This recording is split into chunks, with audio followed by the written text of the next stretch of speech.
shots at the enemy. I'm gonna make it to the top, leave a legacy. If I got something to say, you better let me speak. Turn it up a new degree, bitch, you ain't seen anything.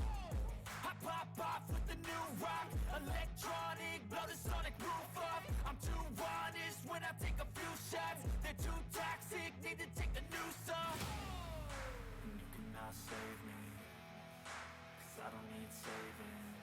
It's everything I've been chasing, all here for the taking. Don't wanna test your luck with me, I think I've had enough disease. I'm sick of all the bad thoughts, people who are half-nots. You are not as tough as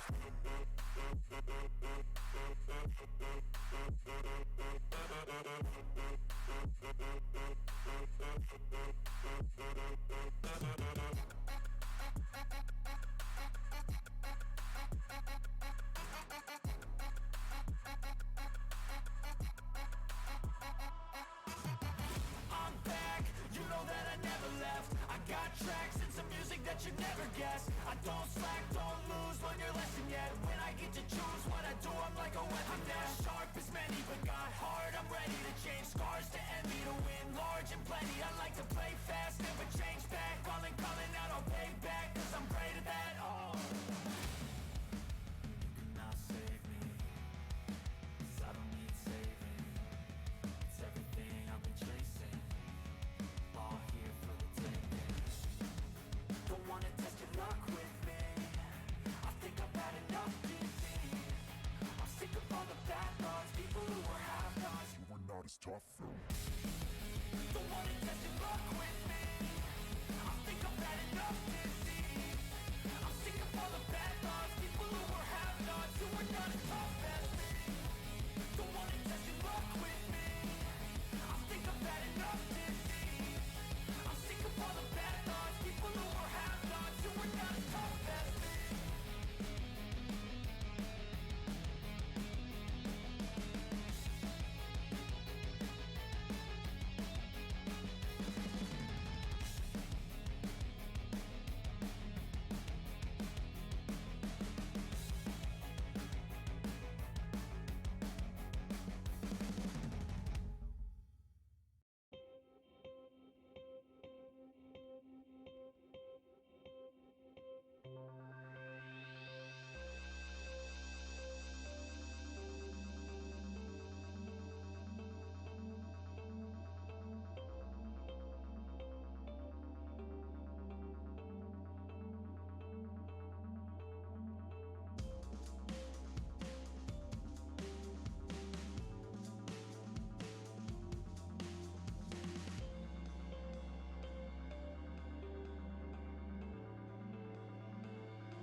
my goodness, oh my goodness, we are here again on a Tuesday.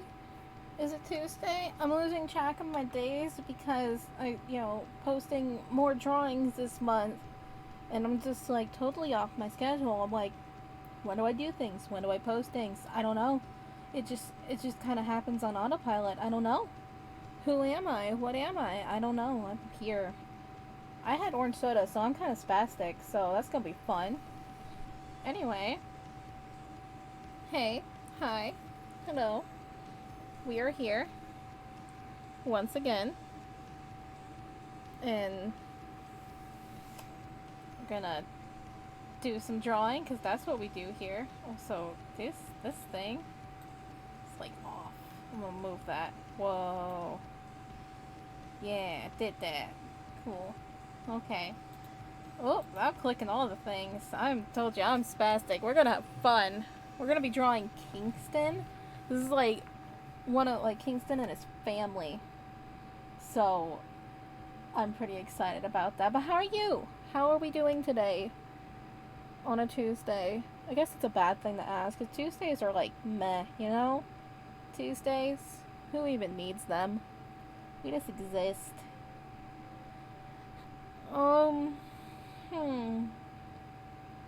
I mean, I'm kind of just wanting to. Hello, welcome. We are here. How are you doing? I think we should just like cut the chit chat and just draw. So a bit of a different shape of a canvas that I'm doing today, because this is like a lengthways situation. Hello! Hi! Hello, everybody! We are here. We are working on a drawing of these three cuties. So, if you don't know, Zen has been part of the comic for a while. I've done like 2 other streams of like that consist of drawings of Zen. I might be showing a favoritism. You can't hear me? My mic is like all the way up.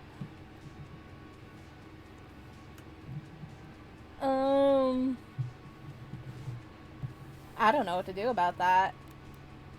Because it's showing that it's like registering me. Oh, okay. I was paranoid. I was like, oh no, what do I do? Alright, good. You can hear me. Anyway, so I might be showing a favoritism towards this cutie. I mean, that's okay. But then I introduced his father, who is Kingston. We love him. And his baby sister, Miriam, back in June. It was one of those things where it's just like, you know what? Nobody has parents. Nobody has parents in the series, and I need to introduce the parents. And also I wanted to practice more drawing Kingston, because he is beautiful, and I need to make him beautiful. And his baby sister, cutie pie. I love her. She's so cute. She's so spunky. So that's what we're doing here. Drawing a little birthday get together for Kingston. This is a sweet little family. And I think we should just get going. Yeah. So what's been going on today? I've been working on webcomic series. I got a decent chunk in today, surprisingly, because I learned a new tactic. I learned this when I was doing the summer series. And if you're confused about anything I'm talking about, well, you can go into my panels and check out my website or my webtoons. My website's a little bit chaotic right now. I really need to fix that, but we're not going to talk about that because I've been meaning to fix that for a while, and I'm like, no. I got other things to do because I always have something else to do. But the little summer series is very, very cute. And I learned a new thing of doing that is draw everybody's heads. I guess I could like show an example of this, of going into the webcomic and I just draw everybody's heads first. So there's Yuki's head, and then ooh, oh, you can do it, Clip Studio. Oh, did we crash? Are we good? Are we fine? Okay. Oh. Okay, no, we didn't crash. We're good. We're fine. Clip Studio Paint is having a time. But I draw everybody's heads first. And for some, hello, everybody's joining in. This is fun. But I draw everybody's heads first. And for some reason, it makes it go a lot faster. And I don't know what that is. So we're going to be doing that on this drawing too, of drawing everybody's heads first. So it's going to look very strange. But trust the process. I don't know why it works like that, of just drawing like the face and the hair and everything first, but it goes a lot faster. Of course, I'm also the person that, you know, finishes a drawing in like 3 hours. And I'm like, I want to go faster.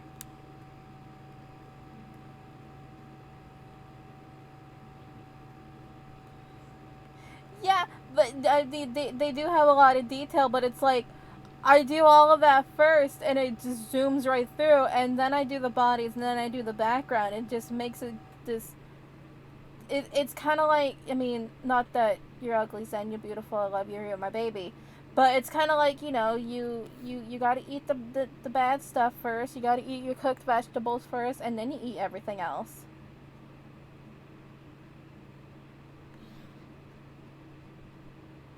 We do love faces. I enjoy faces. He has a cute face.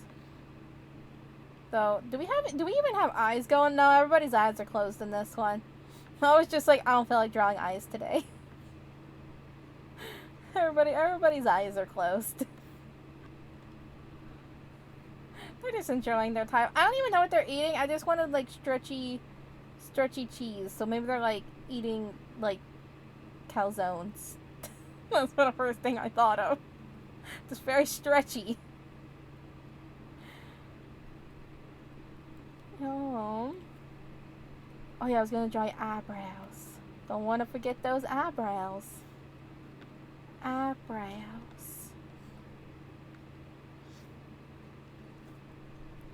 What a cute little family. I was so happy when I added in Miriam and Kingston, because it's just like, first off, nobody has parents. And I added in Shun, which, have I drawn Shun on here before? I did a little bit when it came to webcomic, but he's like the actual first parent I actually introduced to the series, and I did that back in December. He was part of the Christmas series that I did last year. Was it last year? Probably. And then I'm just like, Shun's lonely. He needs his best friend, because Shun and Kingston are like longtime friends. So we actually like have parents. They're not just, you know, teenagers alone. Like the only like adults that I had was Granny Suki, which is Riku's grandma, and, you know, Shun's mother. And then the teacher. Those were like the only adults that I had, and I'm like, I need to change that. There's too many teens just going around without supervision. Also, I love doing Zen's hair. It's just so fun.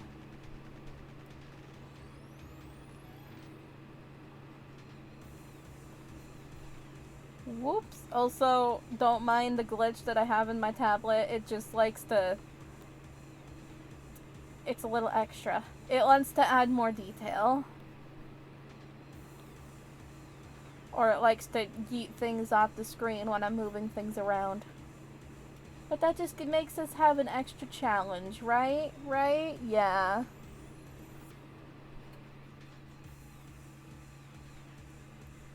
And we just do spirals. This is why his hair is fun. You just don't think, and you're just, let's go.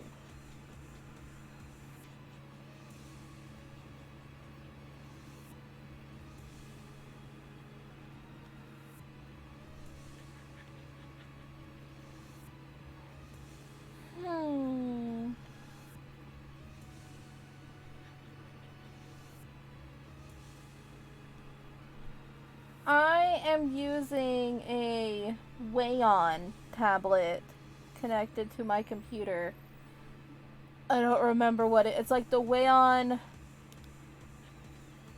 Pro. Does it say it on the tablet? Just flipping it upside down. Ooh, it's the model H610 Pro V2. That's what it is. Here, I'll type it.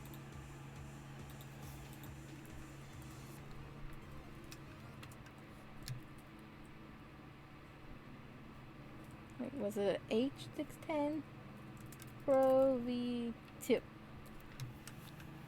There we go.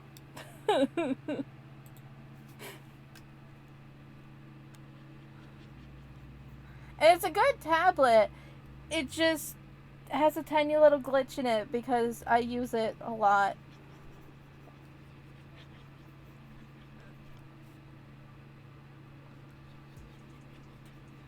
It is really nice. It has a lot of things that, like, it has a lot of hotkeys and everything, but I never use them. Like, you can make it so, because I'm left-handed, you can make it so, it adjusts to a person who's left-handed, because all the buttons are on the left side, and it doesn't really work when you're left-handed in drawing. But you can make it so you, like, flip the tablet upside down, basically, but it's not as comfortable.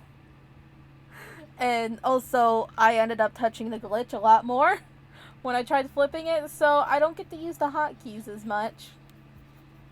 But that's okay. I don't really use them anyway. I mostly use either my keyboard or I just, you know, click.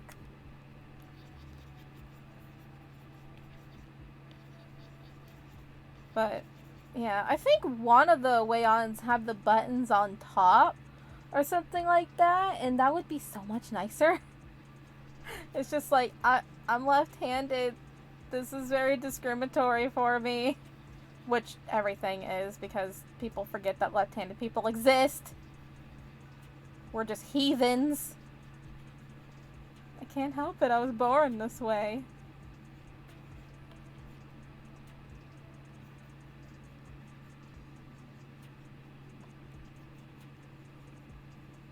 Like, I'm just cursed of never being able to use proper things. I can't. Oh yeah, the pressure sensitivity is good. It's just like voop, and then voop, and then voop, and then vroom. It's really good. It's nice.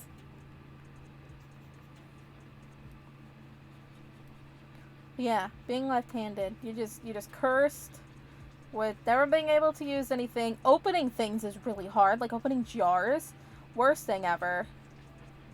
Getting stuff on your hand, like, I don't know how many papers I have smeared in my life. Like, that's the one thing I'm grateful with digital art, is because I don't have to worry about my hands smudging anything. Gah. Smudged so many things in my life. And then being forgotten about. And then everybody just being like, whoa, are you left-handed? That's the only time it's good.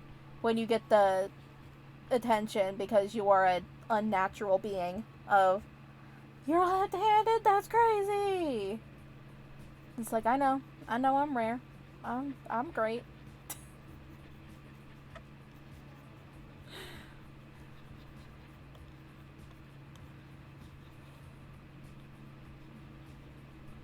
I mean, fun fact, we're gonna out Zen here. Zen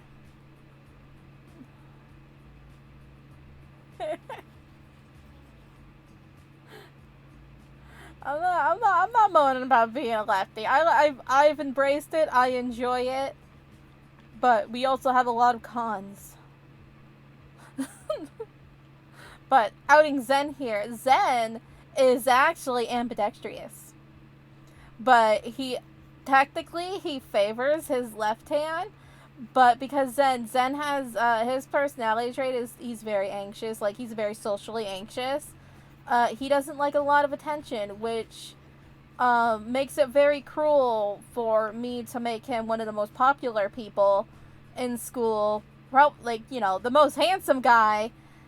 very tall, and he has social anxiety, so that doesn't help. And so his little quip is that although he favors his left hand, even though he's ambidextrous, he makes himself use his right hand so people don't notice that he uses his left hand, because it's just one of those things of just like, I'd rather not talk about this. Like, leave me alone. Don't give me this attention. Oh, my poor baby. That makes, like... How many characters do I have that are left-handed? I might have a bias. Because Kagami, Riku, and Haruto are all left-handed, and then... Oops. Clanking things. And then Zen is... You know... kind of left-handed. He wins with using both hands. So we got 4 lefties. I have a bias.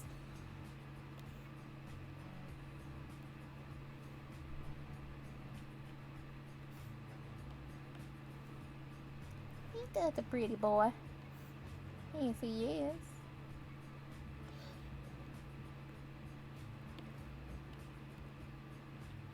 Alright.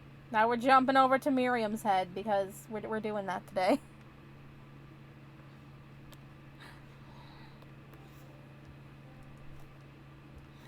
Miriam's so cute. She's so sassy and like just a cutie pie.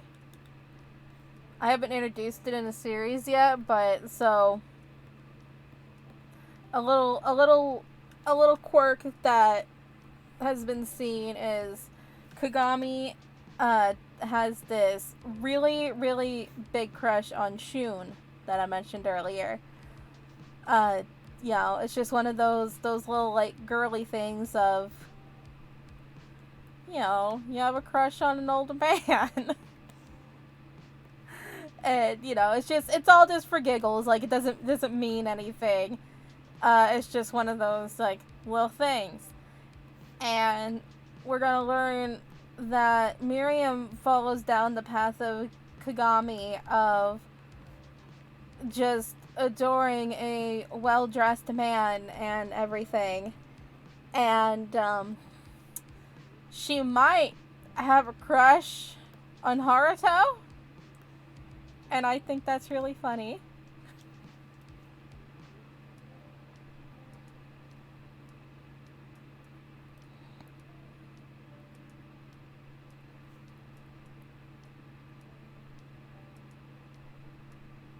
Oh yeah, like he's not forced to use his right hand.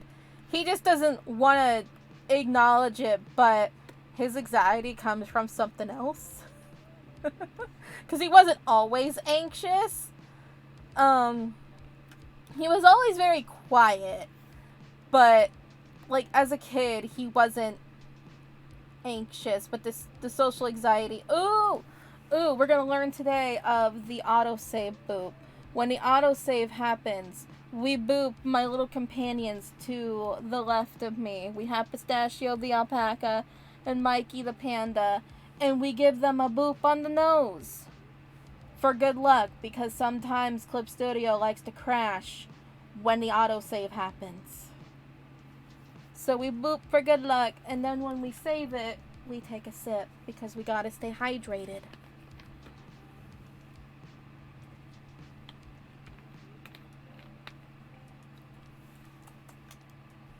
The water is really good. Alright. Good. Gotta have our sips. Okay, back to Miriam's hair. Ooh, I always forget how I do her hair. Like, I know it, but then I don't draw her hair enough. The last time I drew her hair... Oh, I have drawn Miriam on the stream before. Like, she was with Zen. Did I draw? Yes, I did. It was the sunglasses one. That was a cute drawing. My psychiatrist actually complimented me on that drawing. I felt very good about myself. I guess I could actually, you know, show the drawing as a reference, shouldn't I?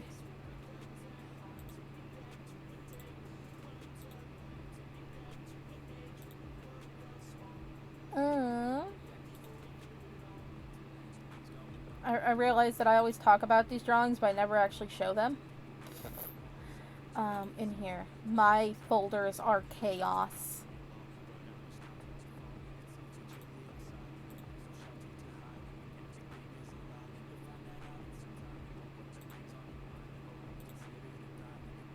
It was this drawing we did together. They're so cute. And I showed it to my psychiatrist and she loved it. She gave me good compliments and I felt good about myself. Like, oh, autosave, get out of here. You were already a part of this. We don't need you. Get. But they wearing matching shoes and they got the matching hats and the sunglasses. They're so cute. There's little Miriam and then her brother. Anyway. Just me, just dolling over my own characters. I do that a lot. Because I love them. Alright. Focus mode.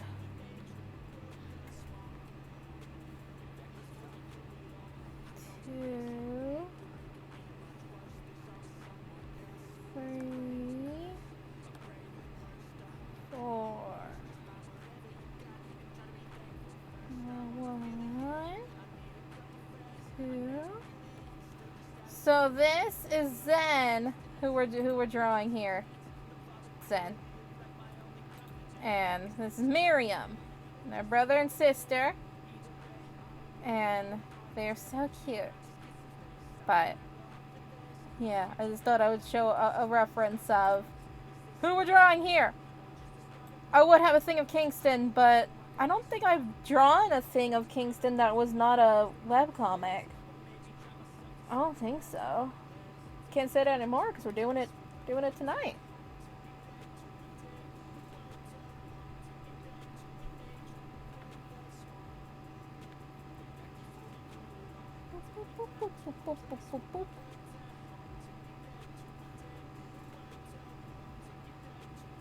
I love Miriam's little poof hair.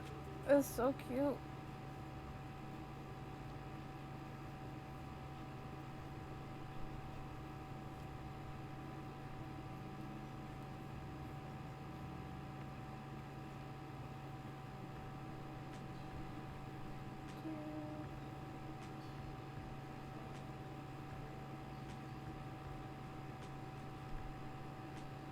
And then both of them, both the kids have a little strand, a little heart.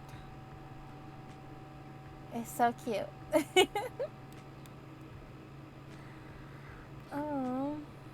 Wait. I'm trying to remember where the beads are. And then bead. And then bead. This part may seem pointless, but I do it anyway just in case of the texture, but oops. But I do the little braid things, like their hair's gonna be black, but I do this anyway just to get a little bit more texture to it. You can't see it as much, but I know it's there. I know it.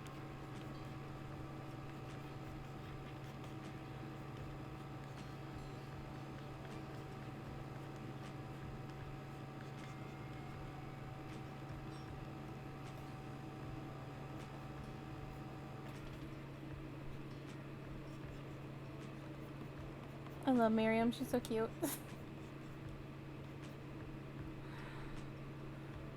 But I'm really excited to do.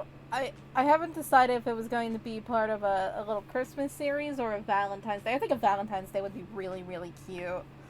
Of showing Miriam have a big crush on Haruto. I think that would be hilarious.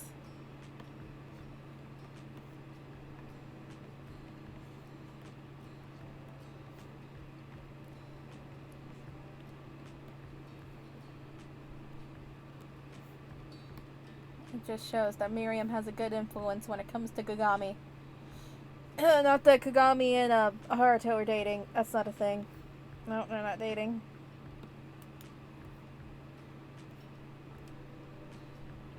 Wait, so we say it together. What are Haruto and Kagami doing? Not dating. It's not dating. You may think it's dating. It's not. Nope.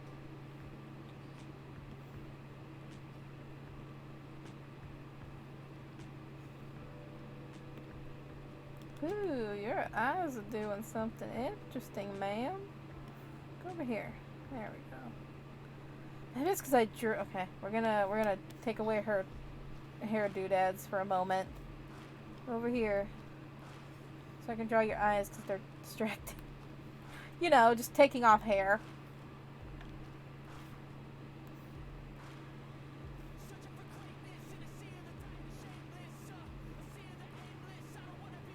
I use a Samsung tablet to do my sketches first. I use like is this like the IBS X? Is that the program? I use that. And then I sketch everything on there first.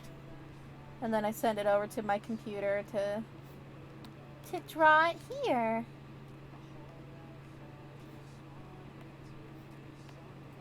Because I normally do all my sketching and everything like on the weekends. Like, I mean, full transparency here. I do all my planning on the weekends while I'm playing The Sims. And so I just let everything go as I play The Sims. And it works. It's fun. And so I do everything in advance because it's just the sketching part is so just blah to me. It's just and it gives me something to do because I don't like taking breaks. I don't know how to take a break. I don't do that. We don't take breaks here. I just want to just do all these things. Like, I have the entirety of October already sketched out. The only things that are not sketched out are the web comics, but all the drawings that I have planned this month are sketched out except for a couple that I decided that I wanted to do something else, and I'll probably work on those over the weekend.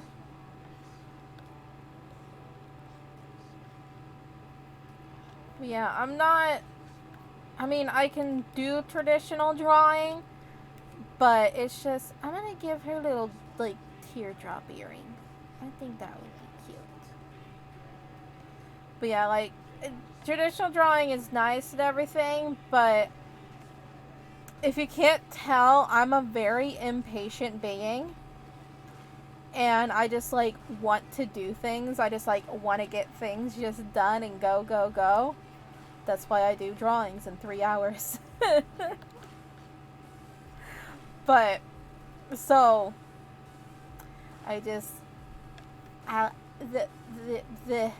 so traditional drawing, although it's nice,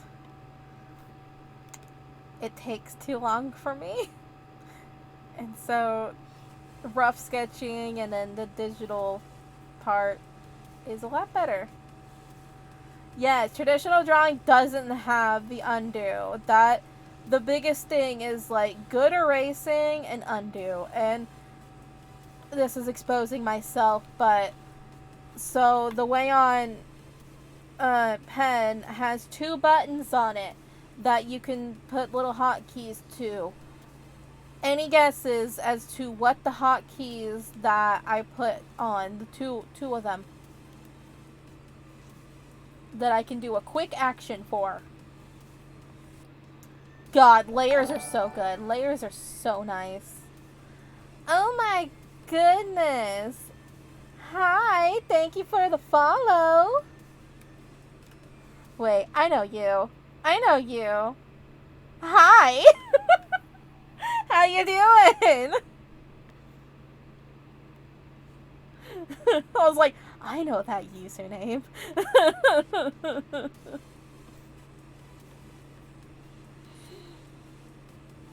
We're just here drawing a cute little family. I do. Hi. How you doing? Welcome to the chaos in my sporadic brain and drawing. Hi, thank you, thank you for the follow. Yeah, I know. I'm all giddy right now. Hi. I'm glad that you're still living. I do appreciate that.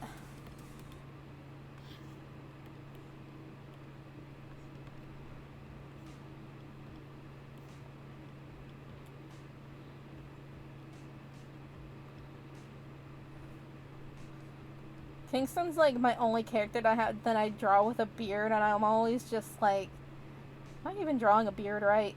I'm like, I don't know. Cause like other characters that I have Itachi with facial hair, but he has like little scraggles on his face. And then I initially drew Shun with facial hair. And then one day I just forgot, and then I never did it again. So Shun will only have facial hair occasionally, which I feel like that's fitting. Because Shun is a very relaxed, carefree guy of just like, some days he'll shave, some days he won't. And Kagami will just still be like, good lord, I love that man. I might just be projecting my feelings for Shun.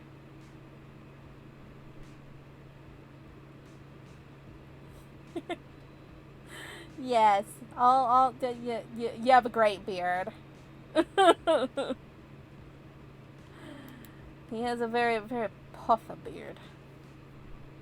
He is a man. Kingston is a man. I love him.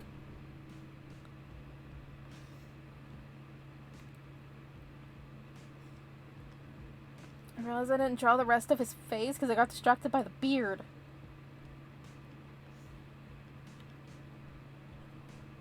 There we go.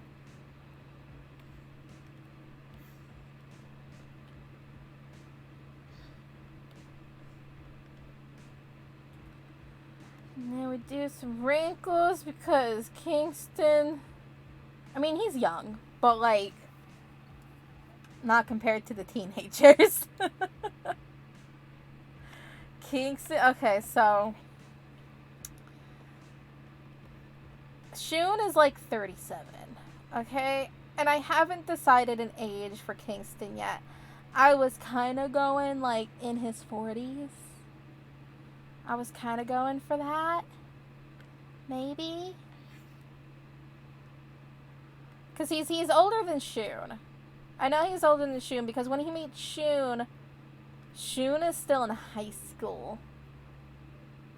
And I think he is a junior in high school.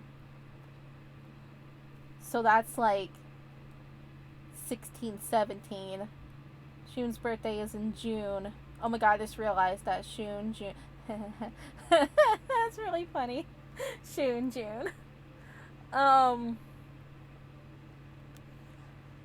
So when he starts, so he would be... Alright, I'm doing math in my head, don't mind me.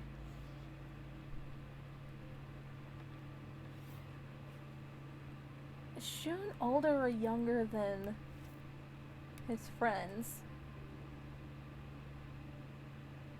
Maybe he's younger. I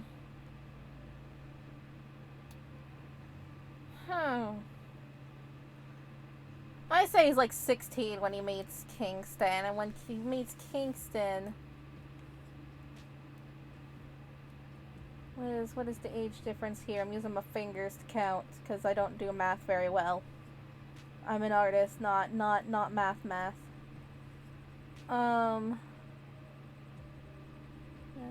18, 19, 20.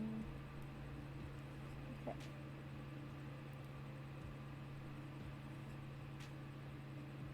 So Kingston's like 40, 43, 44. So I imagine like Kingston was like 21, 22 when he meets Shun. So, yeah.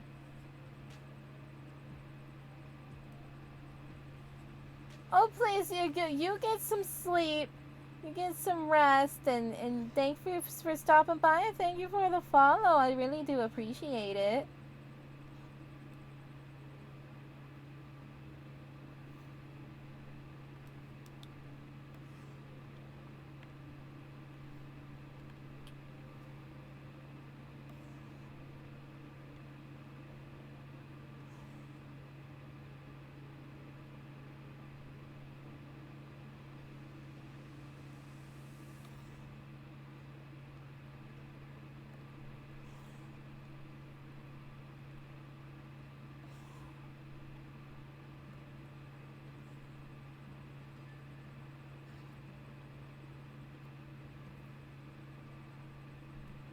Do, do, do.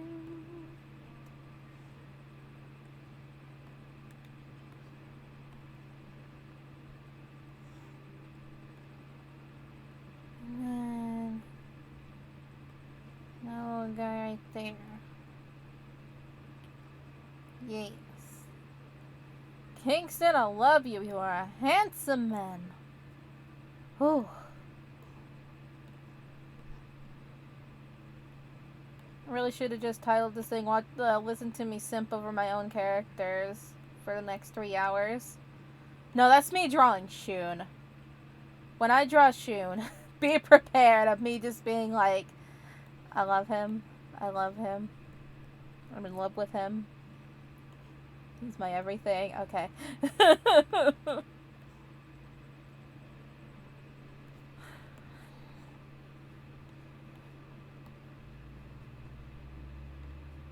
That's why I was saying I might be projecting my feelings for Shun onto Kagami because of the love I have for Shun, and someone needs to express that. I mean, everybody loves Shun. Shun's kind of thing is that everybody just is in love with him, like, because he's just he's a good-looking guy. And it's like everybody's just like, wow, Shun. And like a bunch of women are like, fascinated by him too. And he just gets to drop the bombshell, just like, I'm gay. he toys with it first, and then he's just like, boom, I like men. And they're like, oh. And I think it's hilarious. Although, to be fair, Shun is biromantic. He's gay, but he's biromantic. So it's just like, so you're saying there's a chance? Yes.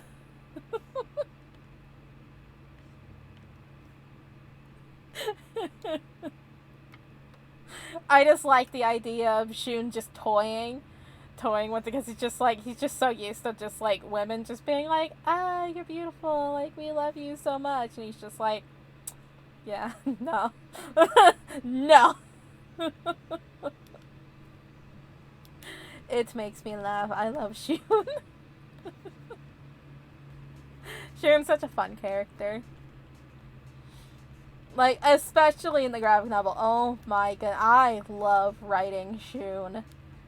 Like, his disposition of things. The way he acts is just... He's a very dynamic character. Like, you may not see that a lot in the webcomics. I mean, you can sometimes, but in the graphic novel, oh my goodness, Shun is something else.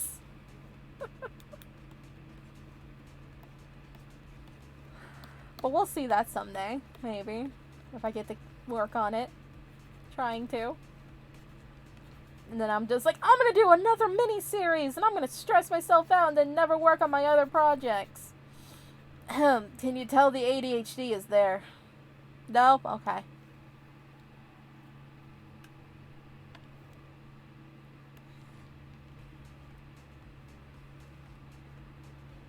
I don't like this bumpy bump. I want to not.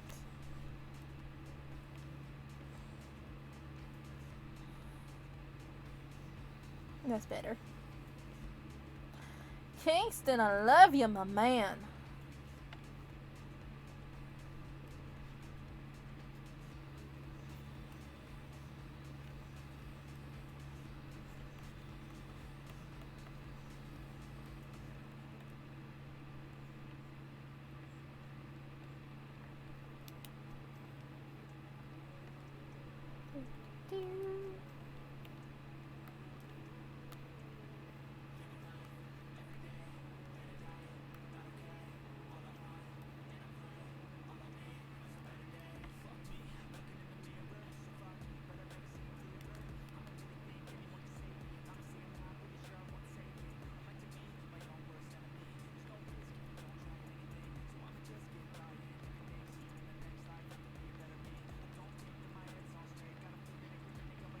I'm gonna make his hair like a little bit more scraggle. Cause like, I imagine he like just got home from work. And his kids are like, here's food, we made this for you. We also bought your favorite lemon bars. We love you, Dad. It could never be me, but, you know.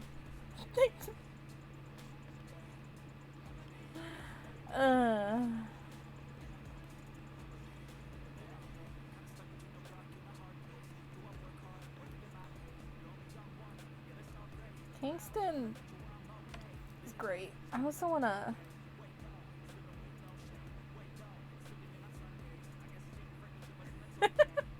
Just got home, just got food, yes!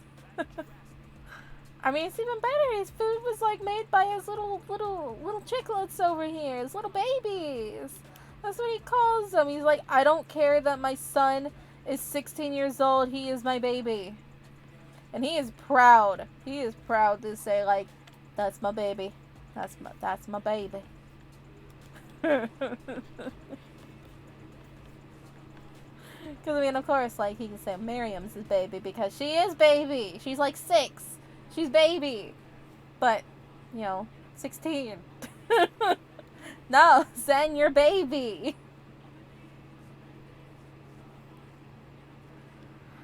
Alright, now we're actually going to work on bodies. Bodies.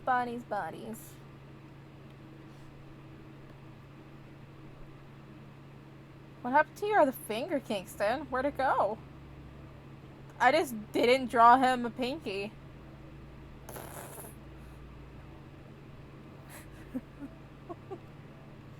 Yeah, you think that when I have characters, a character that has their pinky always sticking out. Kagami always has her pinky sticking out.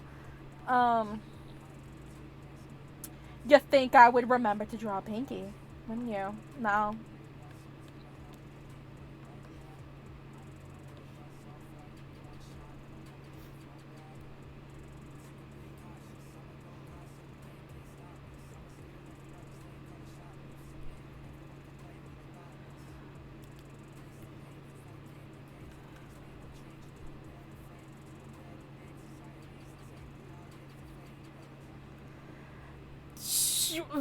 I just got burned. Okay, I forgot the apples. That's forever gonna haunt me. Okay, I forgot the apples. Music that I normally listen to. Well, on stream, you know, I kind of have to have the, you know, the copyright free music. I really like the artist. What's his name? Like, Netflix.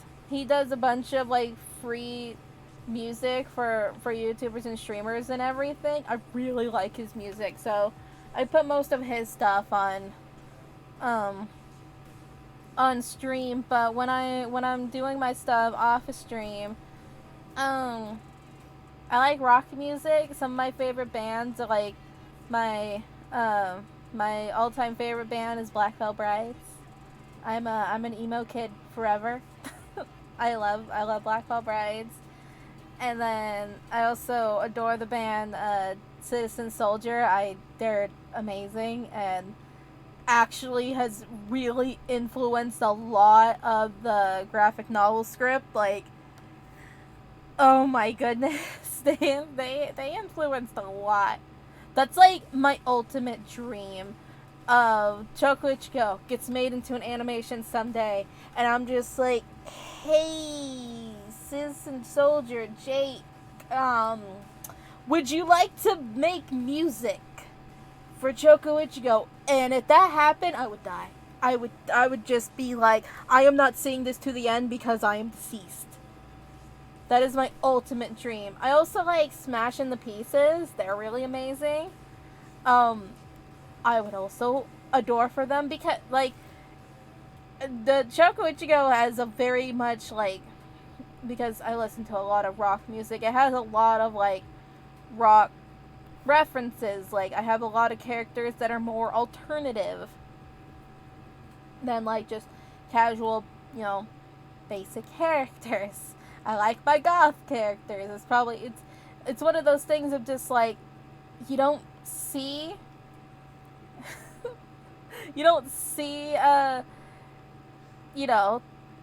a lot of gothic main characters, right? They're normally just like, oh, that's the weird kid, whatever.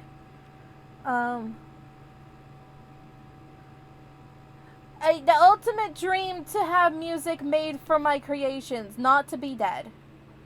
We're in therapy about that.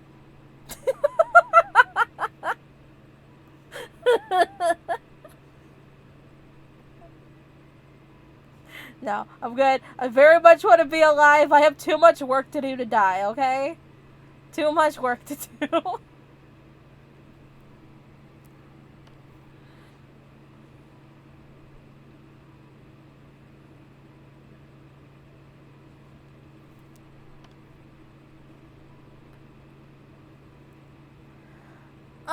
I do slight animations. Like, I have my TikTok, that I do tiny little animations. They're really not anything, like, substantial.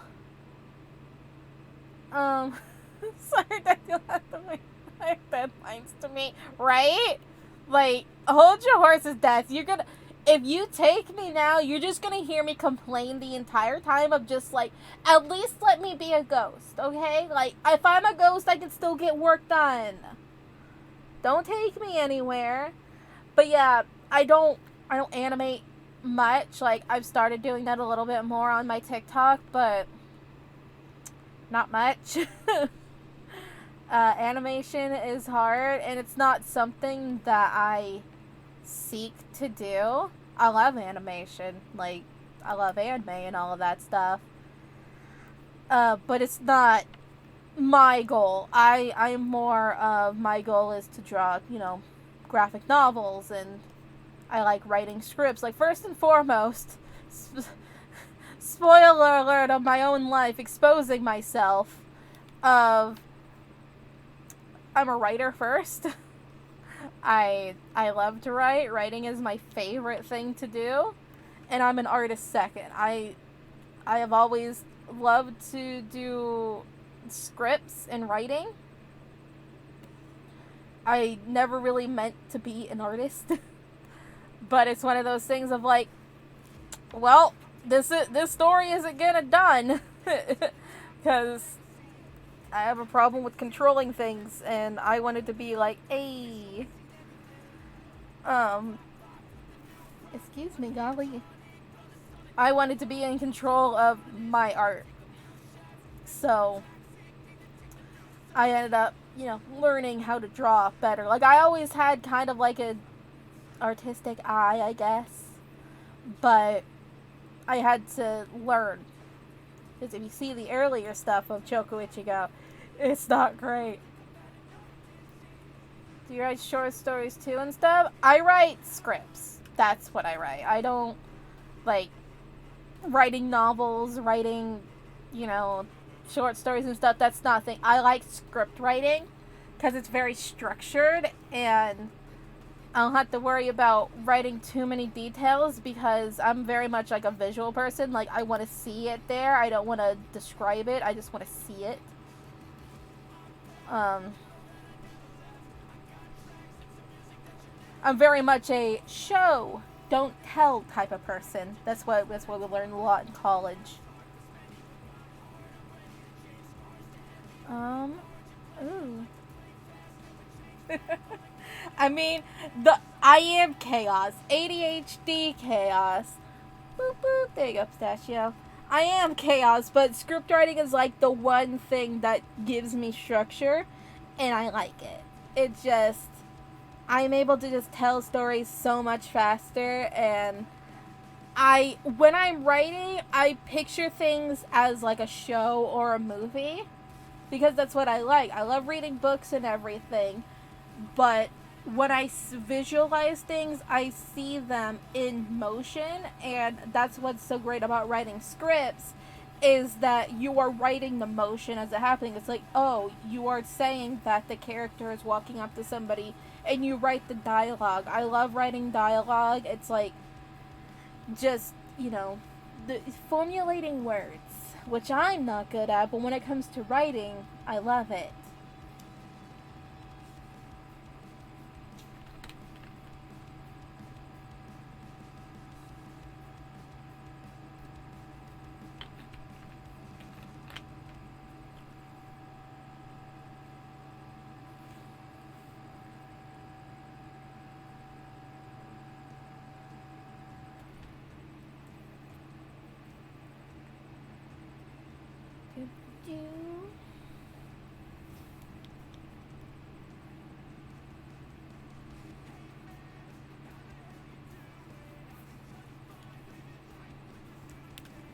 Alrighty, I think next is we work on little baby Miriam. Little baby.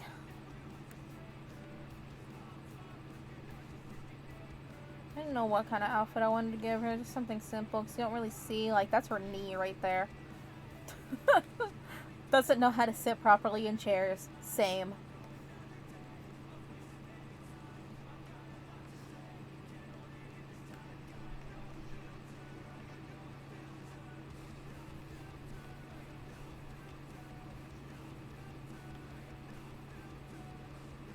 Oh yeah, with the more music that I listen to, as I said, like I like rock music. Another big inspiration of Chocoto's script is Motionless in White. I freaking love them. I have the biggest crush on Chris Motionless. Good lord, that man is beautiful. Huh? And I've seen them live before, and I was just like, I can die happy. I was in the presence of Chris Motionless. Oh, he's beautiful. Anyway, love them. I also like, like the popular stuff, like, Panic at the Disco. I love them. A person that people don't really,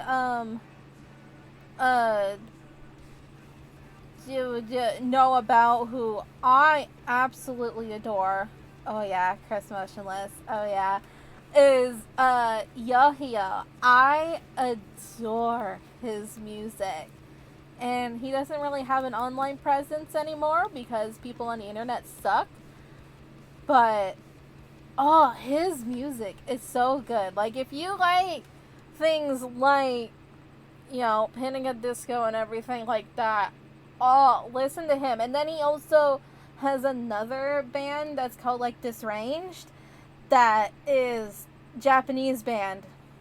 They all speak in Japanese. None of the people in that band are Japanese, though, and I love that. I think it's funny. But I highly recommend both of those. Like, Disranged is more of Screamo. So if you don't like Screamo, maybe don't.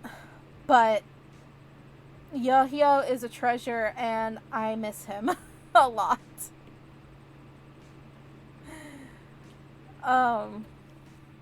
What's the best live gig you ever saw? Ooh. Oh man, I've been to a few concerts. A lot. I've seen, like, Black Veil Brides like 5 times. I mean, that's really hard, of choosing between Fall Out Boy and Panic at the Disco, because those were like bucket list people to see. I mean, I cried when I saw Fall Out Boy. Because that was, like, such a thing. Like, in the earlier days, so, Choco Ichigo is very old. I started working on it when I was 13 years old.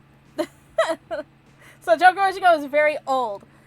And I would listen to Infinity on High. That album, like, on repeat when working on the early days of Choco Ichigo. Choco Ichigo has changed a lot then, since I was 13. But my music taste hasn't. So, but seeing Panic at the Disco, that was also, like, that was a birthday present. I mean, Fall Out Boy was a graduation present for high school. Which, that was, like, a very emotional time because, Fall Out Boy had, you know, broken up. And everybody just, like, ah. And,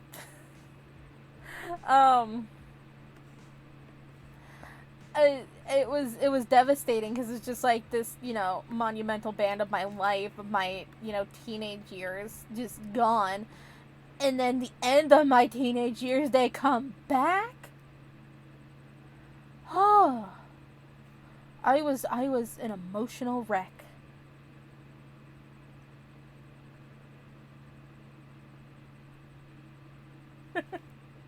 Well, I did say Ichigo a couple of times when I'm saying Choco Ichigo. That might give you a little bit of a reminder of, hey, draw him. I need Ichigo.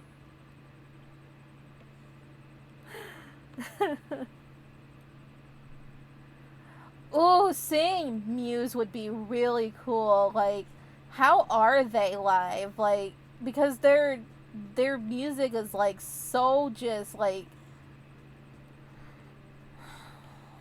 I want to say triumphant. Like, just so interesting. How do you even describe Muse? Huge? I would imagine so. Oh my goodness. Well, I also saw Motley Crue live twice. And seeing Motley Crue live was outstanding. That's probably, like, another one of my favorites.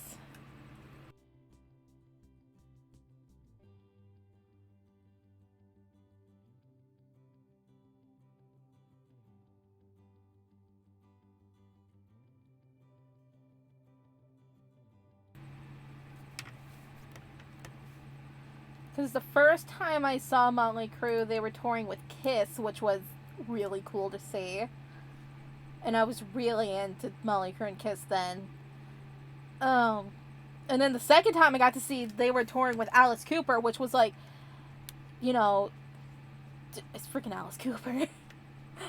I'm a goth kid. Like, of course.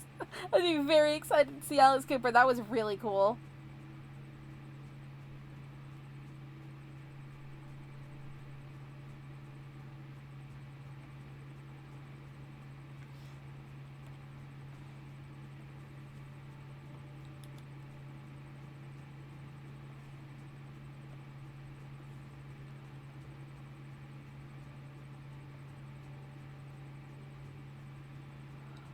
Oh, that would have been really cool to see. Like, I know Prince, a little controversial, but, like, as an artist, spectacular. Like, that would have been amazing to see. That is so cool.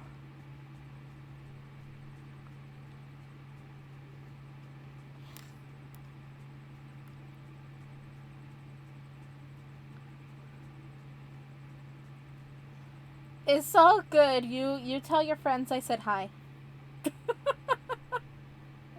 Give them no context whatsoever. Just that this random girl on the internet said hi.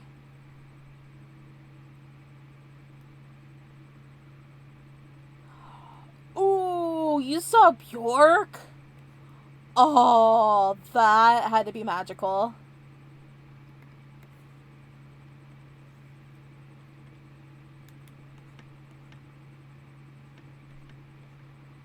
God, there was like a few Black Veil Bride shows that were like absolutely amazing. Ooh, no, okay. I know that I was leaning towards like Panic at the Disco and Fall Out Boy as my favorite shows, but no. And the only reason why I'm picking this show is because of a thing that happened. So we were doing a meet and greet of Black Veil Brides on their Halloween weekend tour. I had dreamed of seeing Black Veil Brides like during like Halloween weekend. Like, and finally did. Finally got to see them on a Halloween weekend. And we spent money to do a meet and greet. We did the meet and greet and everything. And then I look over to the left and I see the biggest smile of a man. And I was just like, to Andy, you know, the lead singer, I was like, is that your dad? And he's just like, yeah, like, my parents are here. And I'm like, I just left. I literally left. I was like, I need to meet your parents. I'm going. Because I had interactions with both Chris and Amy before. Like, they know of me. I know of them. They know of me. And I was just like, I'm going. Bye. That was like, I was starstruck. I was just like, these are your parents. And they know me. And I love them. Oh, that was the best. That show was really good too. But seeing his parents, it's like you meet musicians, right? But then when you meet the musicians' parents, that's a big deal. Especially when they know you. It's just like, yeah, hi. We talked on Twitter. I love you. I don't know what I'm doing. I'm just giving details on Zen's shirt. It's one of those things of like no thoughts. We're talking about music and my brain just goes away. I love music. And that's why Shoko Ichigo with the graphic novel, it is very, very music centered. Like there is a lot of references to music in it. Because I love it. I love music. It's everything.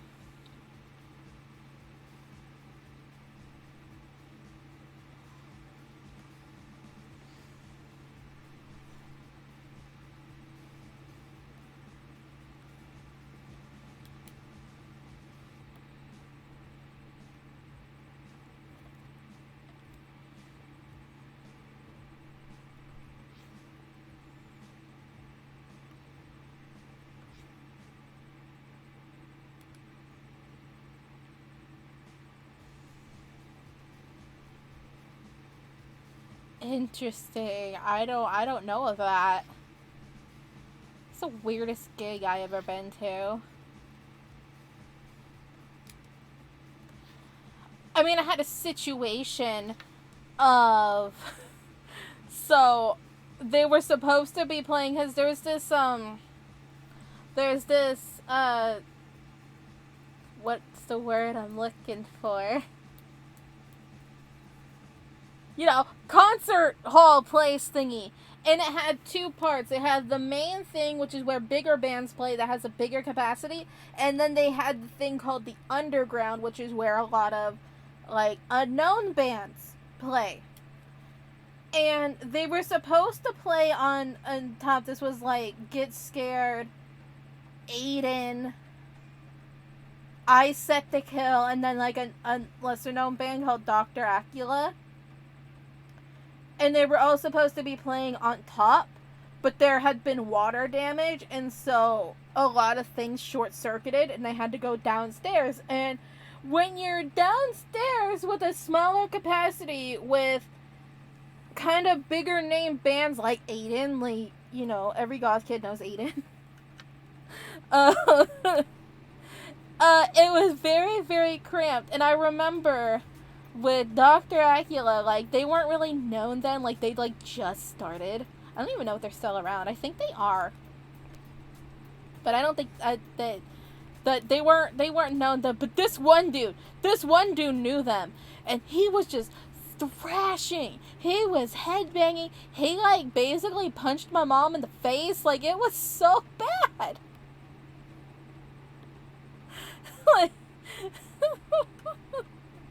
and then, like, because my mom and I were, like, really, really close to the stage, and it wasn't, like, really even really a stage, it was, like, a platform that was, like, 4 inches off the ground, and so, basically, you were just, like, kissing everybody that's right in front of you, and so when Get Scared was on, the guitarist, Lloyd, what happened was, he had his microphone, and he was, like, adjusting something, and it hit my face.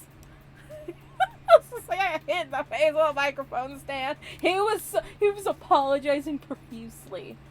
Oh my god, that was so funny though.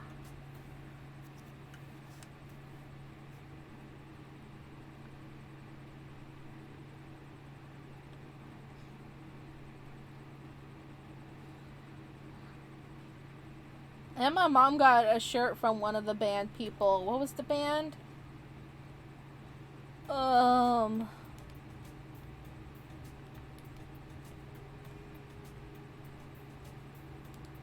What were they called? I think it was like, I don't want to say it was Chunk, no Captain Chunk, but it might have been them. It was somebody. But here we have my mom.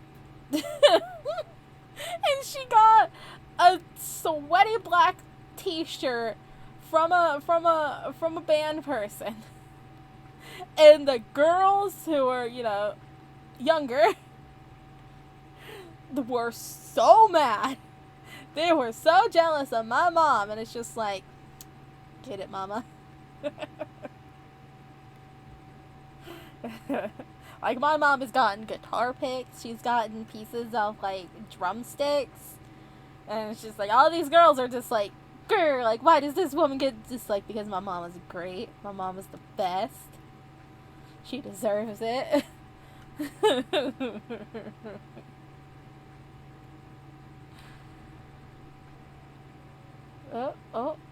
Autosave, Mikey, you get the boop, boop, boop, yay!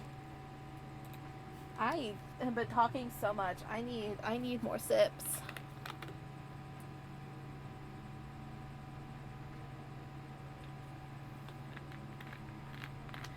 Who would you want to see if you could? Ooh, that's a big list.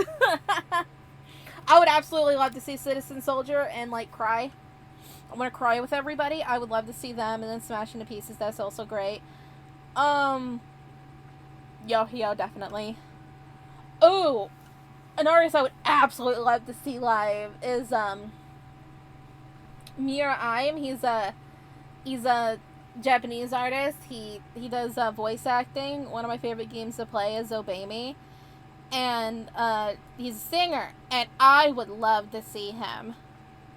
Mira Aim. He's so sweet. He's so cute. Oh my goodness, I love him. And he's such a good performer too. Like, he's so good. I would love to see him, but ooh.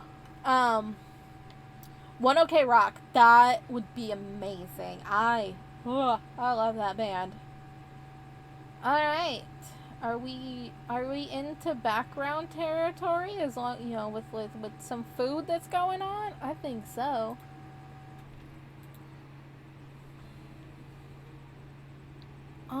What other bands though? There's plenty of people I would love to see live. Like, you know, like even like the mainstream bands, like, I would die.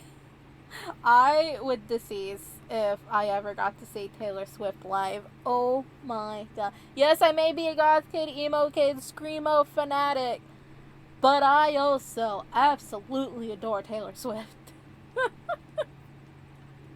If I ever got to see her live, I would probably cry.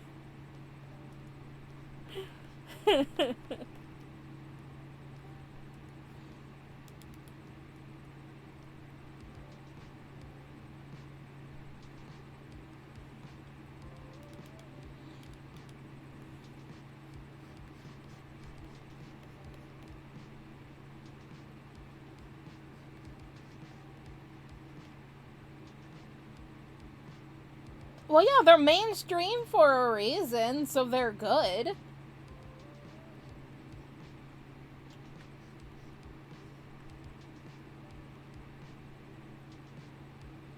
Like, I never really understood the hate of mainstream. It's just like, they're mainstream because they're like, they're good.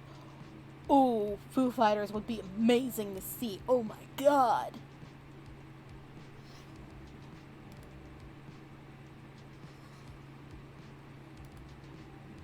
Like, I am a grunge baby, and I would love to see Foo Fighters.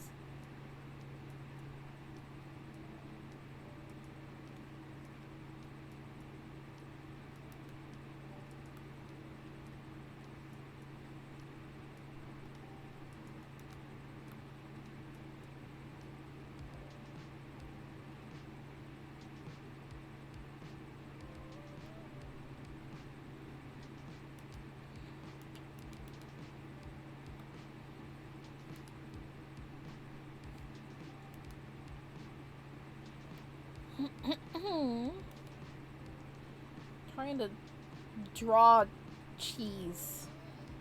Saying, why do you gotta do this to me? I always say things as if the characters are choosing to draw this, like as if I didn't do this to myself. It's just like, no, it's your fault. Zen, you did this.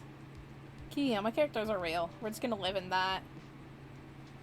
I'm just gonna live in that delusion of that my characters are real. Yes, it's so much fun to reminisce the people that you've seen. Oh, that had a big interesting. I listened to so much Rage Against the Machine as a teenager. I feel like that is a correct thing to do as a teenager. I listened to them so much.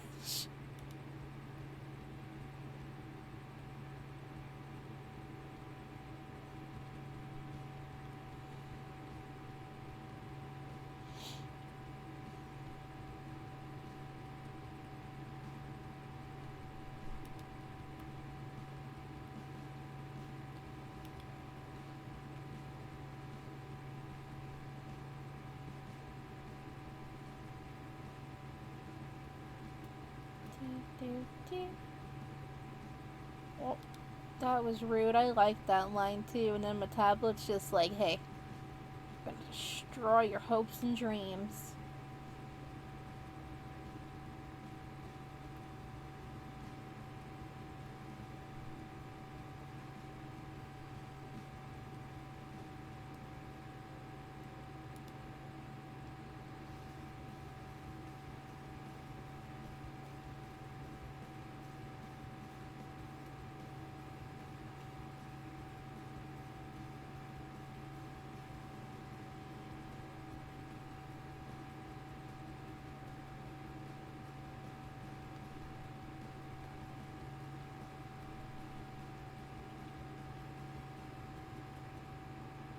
That cheesy.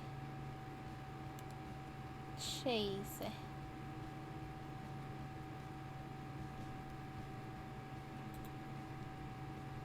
Yeah, it looks like cheese.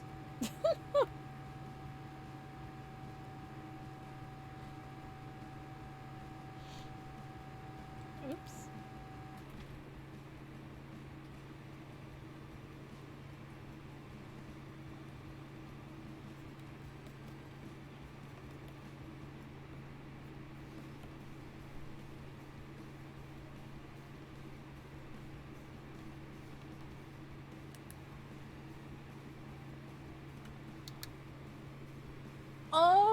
No, I have not.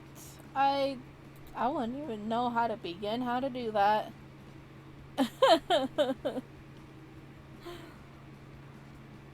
All of my stuff is just small. And like it's the size of a graphic novel. Like my dimensions, I always have them set as canvas. No. Trying to.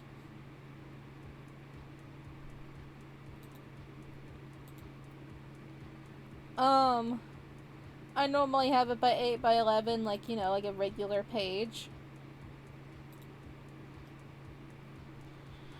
It's just what I like and what I'm used to. don't know if I would do bigger things. I mean, I could one day, but I like the 8x11 size. Yes. Yes. If I knew pixels better, if I knew how to open things better, I could have answered that better, but, you know. We're here.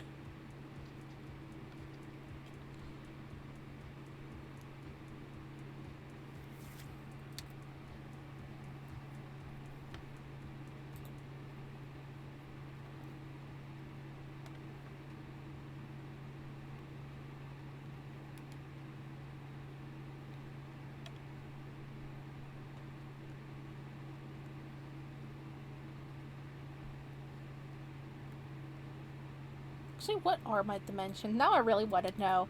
Now I'm just like, what are they?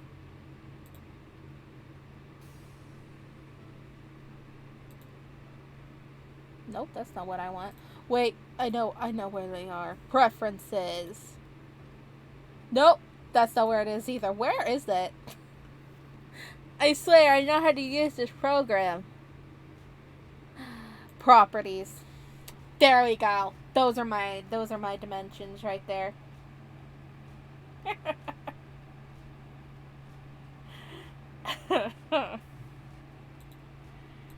I'm able to show it in pixels? No? Oh, wait, up here. You goose. There we go. Yeah, it's... You can't see this window? Rude. Okay, so my dimensions are 2800 by 3850. That's what I draw in.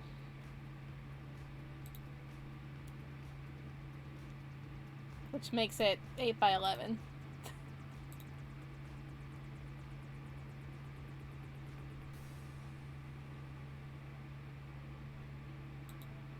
Oh yeah, HD makes it beautiful.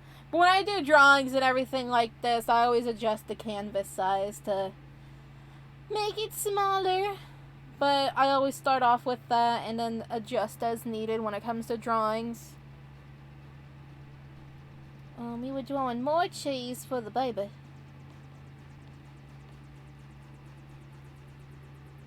Cheese. Cheese.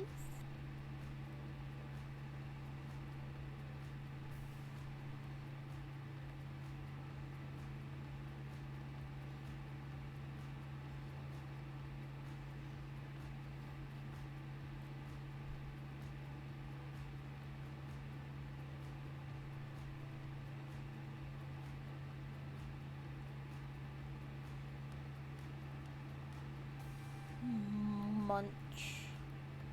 I want a calzone. I haven't had a calzone in forever.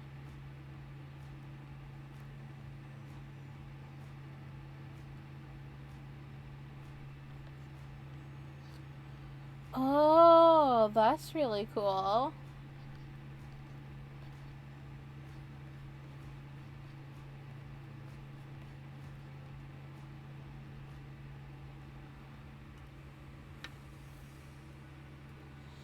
Animation's hard.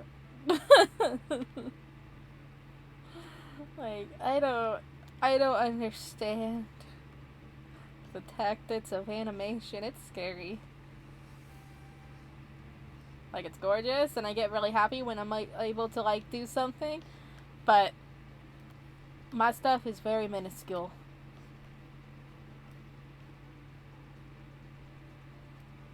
Drawing is hard.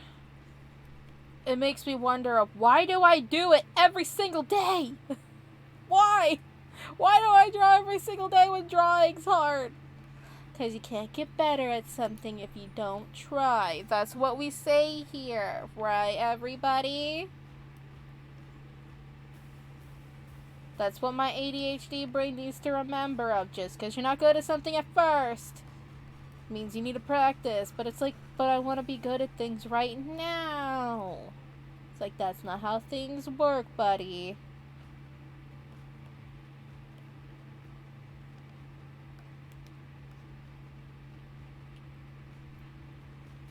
In game design. Ooh. 5 years does make you a professional. We're almost at 5 years with Choco Ichigo. So I can say that.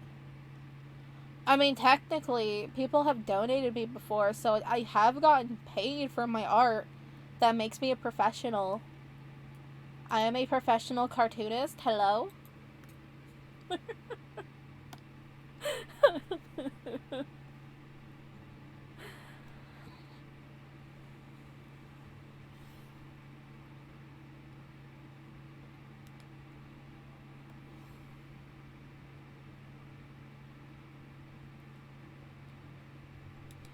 It's still cool though, like, even if it is.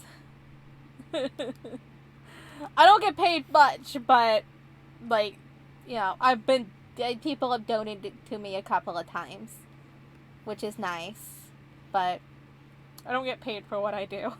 Someday. But for now, I'm just like, hey, look at my stuff.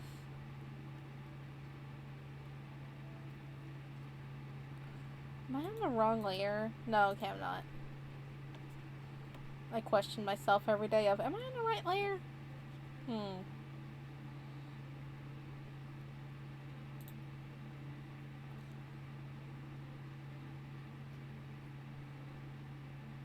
This little family is so cute. Yes, I do have a website. It's chocoichigo.com. I'm pretty sure it's in my panels. I don't know. I set those all up in a hyperfixation, so heck if I know I remember what's in there.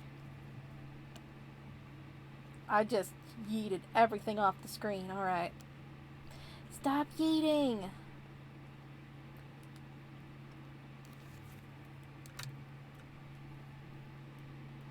Yeah, my website is a little meh at the moment. I want to like categorize things a lot better. I also like want to make a information thing so people can like find things easier. Like if they wanted to find like information about a certain character, or if they want to find a certain webcomic easier, I want to do that. I would love to have a randomize button. That would be so fun. That's like one of my favorite things to do is just like go on Wikipedia and just hit randomize. And just see what pops up. And I think that would be fun. It just randomizes and like, you know, a comic that they never seen just popped up. Or, you know, they get to learn about a certain little like artifact that's in the thing that, you know, people didn't really think that had a backstory to it. Because there's one thing about me. I love backstory. Saving. Boop, boop. There you go, Pistachio. Yeah, you're my good boy, aren't you?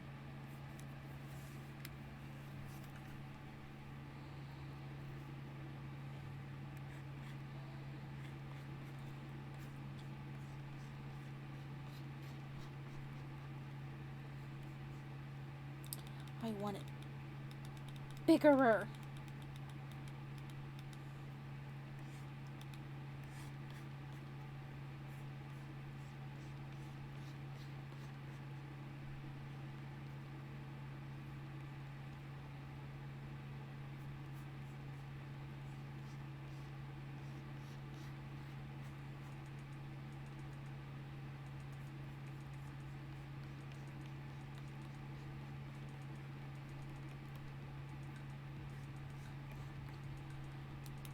But yeah, that's on the list of many things that I need to do. At first, what I'm working on is setting up my Discord, which you know,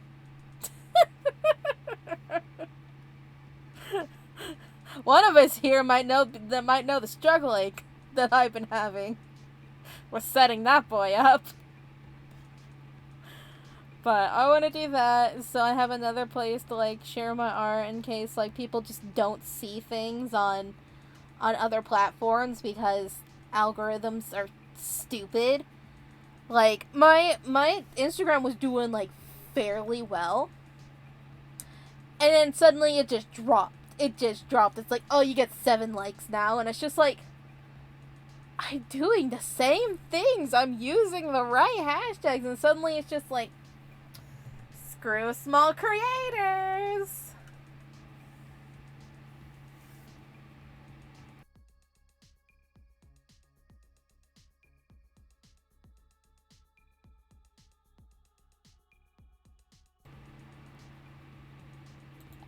For some reason, when I was setting up the Discord, like, I was setting up the rules, and I wanted to have, like, a reaction type thing. So, like, when people, join, they can't just join. They have to read the rules and react to things first, and whatever. And then for some reason, I think it's because there was 2 people already in the Discord, that it was, like, bugging out. So, like, they couldn't read anything that was in the rules. And so it just, like, it had the unread thing, like the little white dot that's like, oh, you have an unread message, but it wouldn't go away for those people. And so I was having issues, and I think I figured out how to fix it. But I think it's because people were already in there when I was working on things. I don't know. I don't know what was going on. But I think I figured that out. And I'm still setting up certain channels and setting up certain bots and whatnot.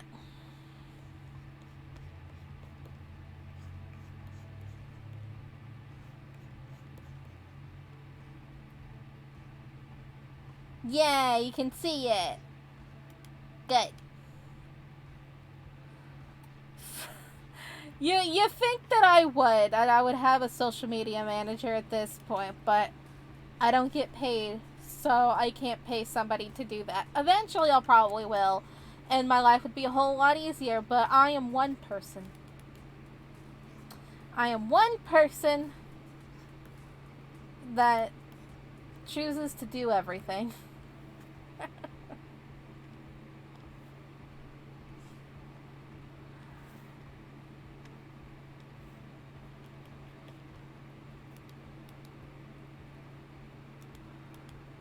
Yeah,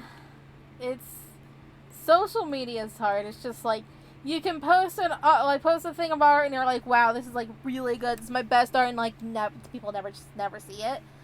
And then other times it's just like, you post like the mediocre thing, and like everybody sees it, and it's just like, but why?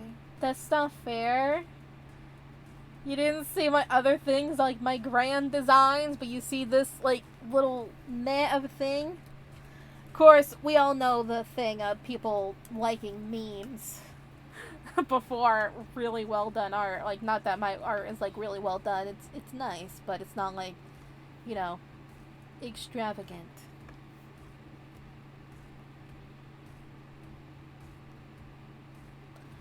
So it can be, I just don't let it really stress me out. I just put the art out, and if people see it, people see it. And it's one of those things of like, people don't see it now, well, people will see it eventually. Like, they'll see it when Chokuichiko gets popular, and they'll have things to go back to. Like, that's the thing I really want to do with my website, is that it will give people the opportunity to see the past and like how it built up and everything. So just because they weren't there from the beginning, they are able to see things and just see the growth and then see the stories and whatnot. And I find that fun.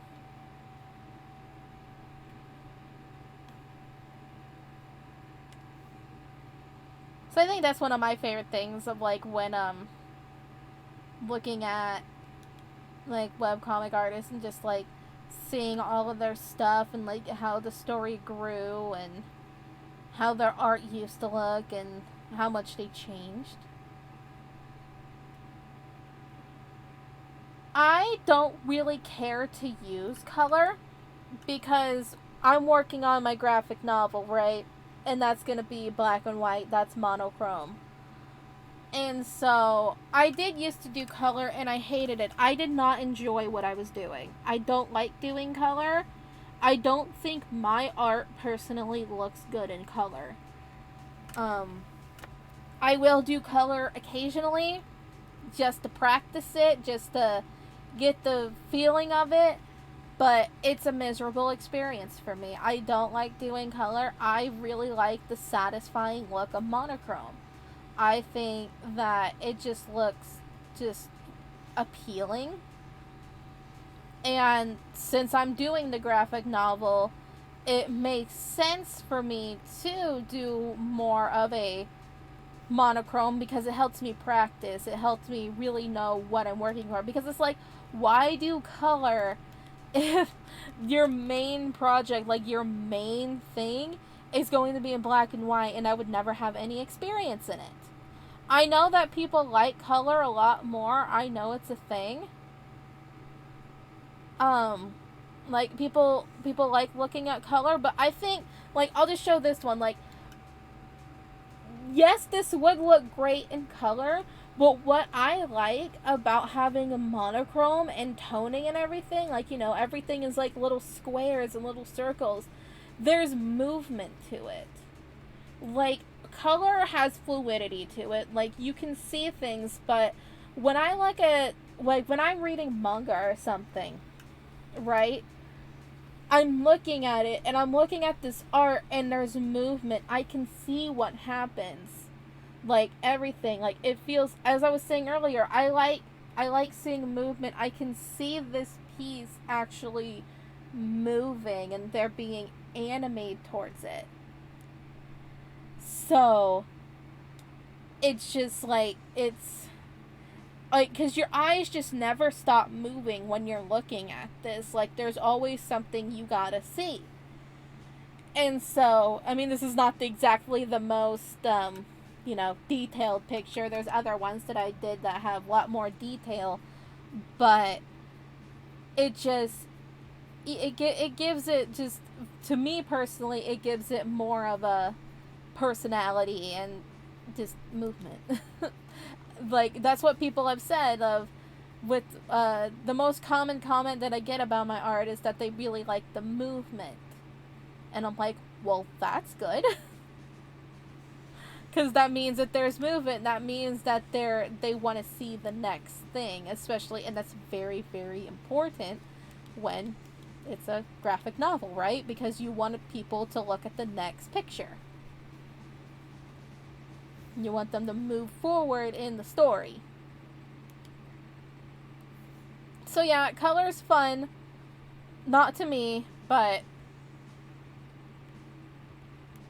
And also, everybody does color. You don't see a lot of black and white artists out there, do ya? What's the piece I'm most proud of? Alright, let me go here for a moment. I will show you the piece that I am most proud of.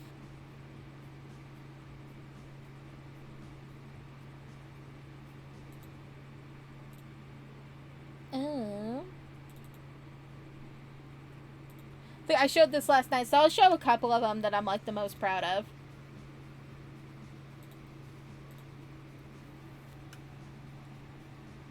Alright, I'm opening up 3 files. Don't crash on me. Alright.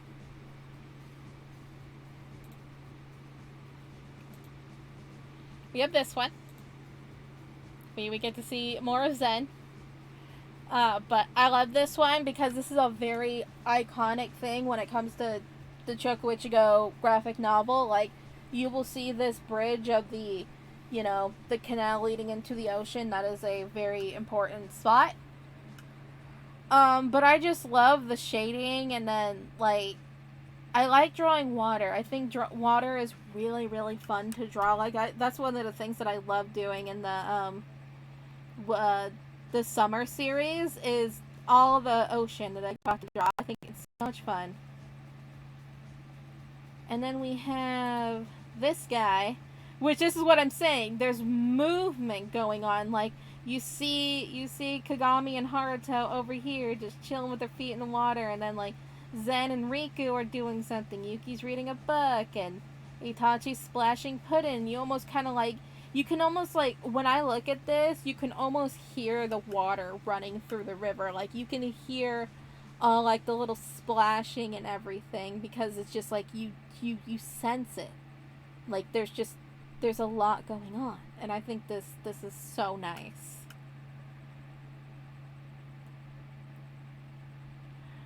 And y'all are cute, okay? And they're cute over there. And y'all are cute over there. And Yuki's cute right there. Yeah. But then the piece that I am most proud of, which I showed off last night, was this. This is my most favorite drawing that I've ever done. Probably because it intimidated me the most. Thank you. This drawing, like, intimidated me the most because I had never done, like, mountains. I've never done cliffs or ridges or things like that before. Like, I've drawn trees, I've drawn rocks, I've done things like that. But I've never done anything of this scale before. And it just feels so, like, serene and at peace. So this is the piece that I am, like, most proud of. Because it's just, like, again, you can almost hear the picture. Like, you know the sound of a waterfall. And so, and then you could just, like, almost hear, like, the wind blowing and then just feeling, like, the mist of the water. Like, it, like, that's what I feel when I have my drawings. It's like, you almost feel like you're part of it because it's dynamic. So, it may not be in color, but you know what's there. And so you're kind of able, it's kind of like when you're watching a play, right? Or you're watching a musical, something on Broadway. They have a set. And you're not able to see everything of a set. Like, you know, you have a table, you have a bed, you have something like this. But they leave in room for you to imagine what else is going on in that scene. Like, you're not able to see the thing fly across the room, but they make it so, like, lighting and things like that, you're able to see, like, something getting thrown or, like, whatever. So it kind of gives me that vibes of, like, there is room for interpretation for yourself instead of just me, like, telling you what's going on. Of just like, oh yeah, like, you know, they're sitting next to a waterfall and, you know, like, you can see the dynamic of it with color, but when you're seeing it in black and white, you kind of have to imagine it yourself of, like, you know what this scene would look like if it was in color, and since you are imagining it, you're able to have a bit more depth of what's going on. So, that's the reason why I like doing black and white. Oh, we just, like, moved a whole bunch of things. Oh, boy, what did I do? I, like, moved things. Can you come down here, please? Thank you. Appreciate it. Alright. I didn't break anything. We're good.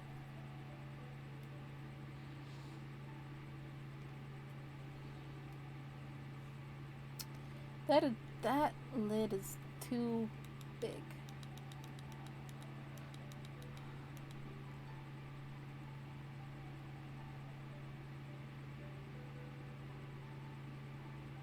I never really thought about that until I was talking. I was just like, it kind of reminds me of, like, a play. It reminds me of, like, not a movie, but a play. And as a person who adores musicals, I like that comparison. Ooh, we're booping. Boop, boop.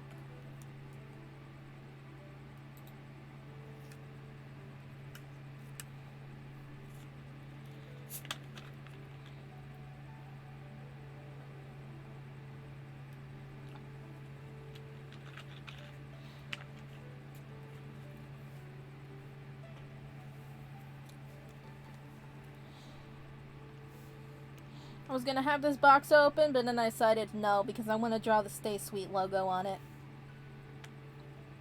We just gotta imagine that there are lemon bars in here.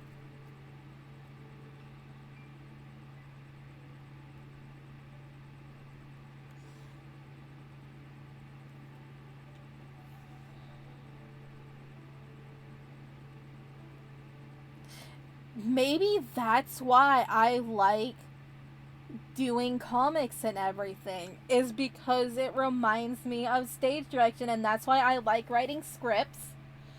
Writing a comic strip is hell, But it's fun because I'm a masochist. But it's all really just placement. It's that structure I was talking about, like why I like writing scripts. It's because it's a structure.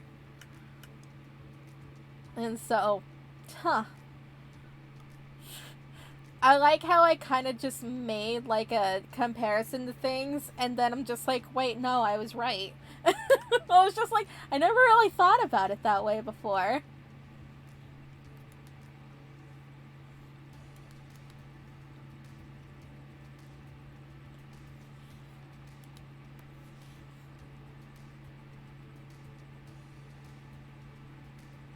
Yep, everything starts with a storyboard.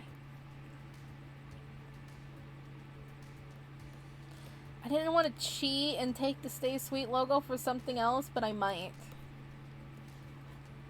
Because I don't like how it's looking, and I already designed this before, so we're cheating. Let me...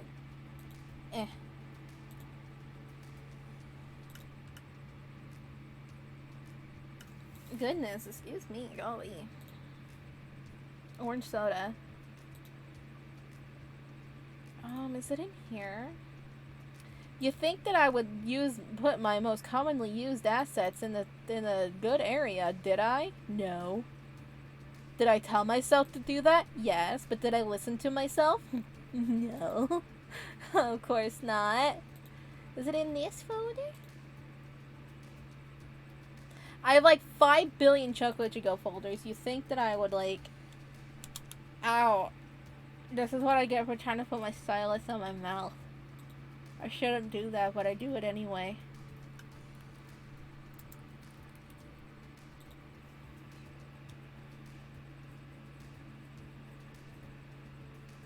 Ow, and then I just scratched my eye. Where is my logo?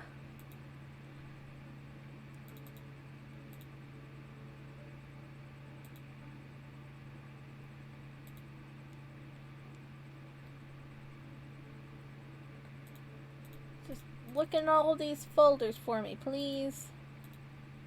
Thank.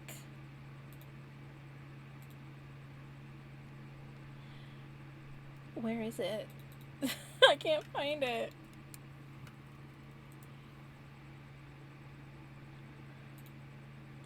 Hello? Why you know? Why you know be here?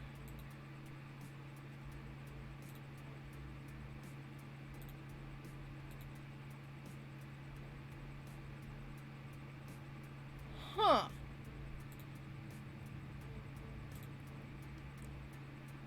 Don't mind me, I'm just having issues. I need to put my stylus down. I keep putting it in my mouth, and I'm like, you can't do that and talk at the same time.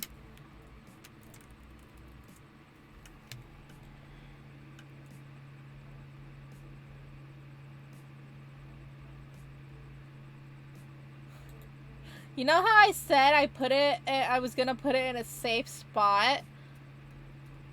You know where I put it? It's on my desktop.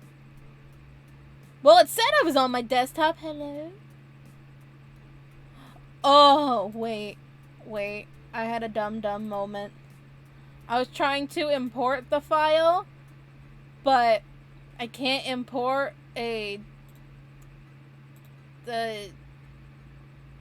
yeah, I can't import a not PNG or JPEG file into a document that I'm working on. So I found it. We're good. Hi. We're back.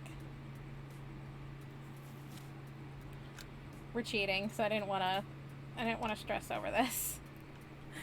This logo has been used so many times. I think I want to spruce up the logo at some point. I don't know. It's cute, but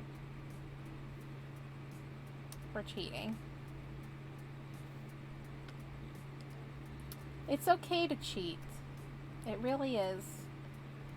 Like, there's some things that, like, people gatekeep and are like, why would you do this? And it's just like, you know, like the idea of tracing or something? Like, people say, like, oh, you're not an artist if you trace, and it's just like, do you know how much tracing happens in animation? Like, what?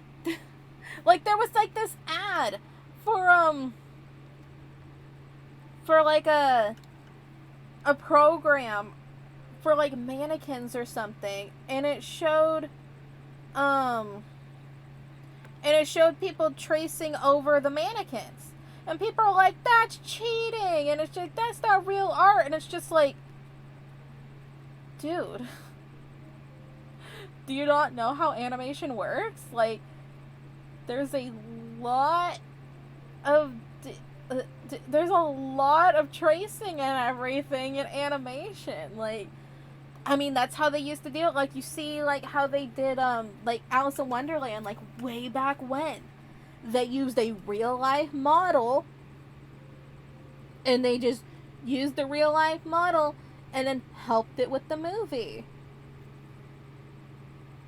Like, as long as the art is not tracing over somebody else's art, like, it's okay to do that when you're learning, right? Don't say that it's your own. Please give credit to where credit's due.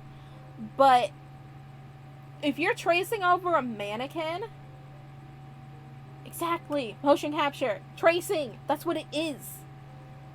Like, if you're tracing over a mannequin to help you or whatever, and as long as you're, like, making it your own design, it's still art. It's still art. Like, people have such a weird sense of gatekeeping when it comes to art. It's so frustrating. It's probably why I don't talk to a lot of other artists, because they like to gatekeep. They like to be like, my way of art is the only way of doing art. And it's like, bitch, no. No, it's not. It's really not, though. That's why there's so many different mediums of art. Of, like, yeah, sure. Like, there's a basic way of doing anatomy, right? But if you look at a lot of, like, cartoons and stuff out there, are they following basic anatomy? No. So, like, it's a cartoon. It's okay to have their ear, you know, at the, you know, the base of their neck or whatever. Like, you know, criticism is good as long as it's constructive. Stop gatekeeping. Let people do what they want to do.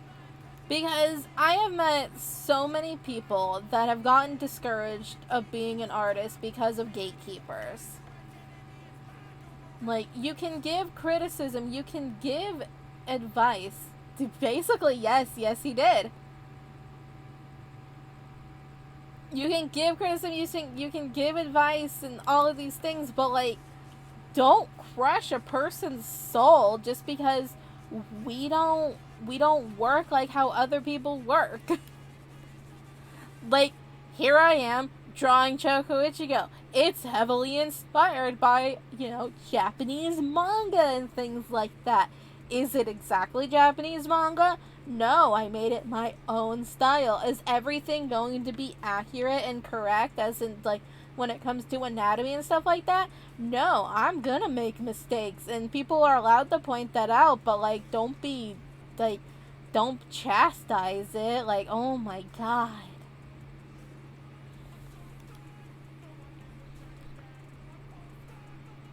Because, like, hateful criticism just, like, doesn't improve anything.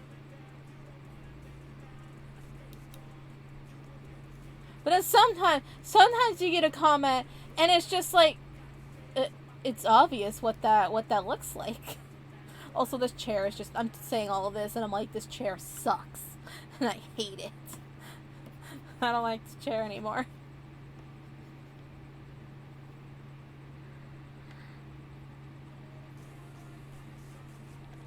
Yeah, like, no art is original. Like, you see, like, the most popular manga out there, it's just like, we all have somebody that has inspired us. A favorite artist. I'm really bad at remembering names. I mean, Kentaro Miyamura, you know, the creator of Berserk, had been one of my favorite mangakas ever, because he was just so talented at what he did. Like, oh my goodness. The work that that man put in is just impeccable. But a favorite artist, I really don't know.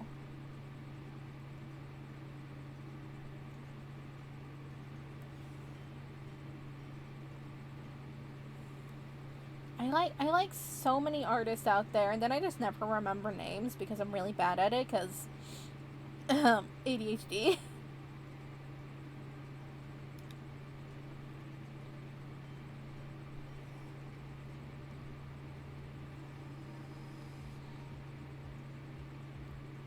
I don't know what I want this chair to be. I don't think this chair knows what it wants to be.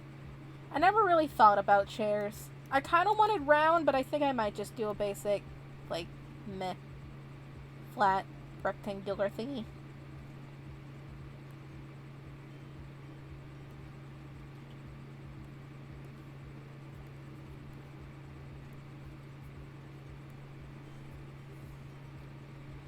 Like, there is some originality out there, but I can't even say that things of Choco Ichigo original. Like, there are a lot of things that were inspired by other things that I watched. Like, I talked about it the other night of Haruto.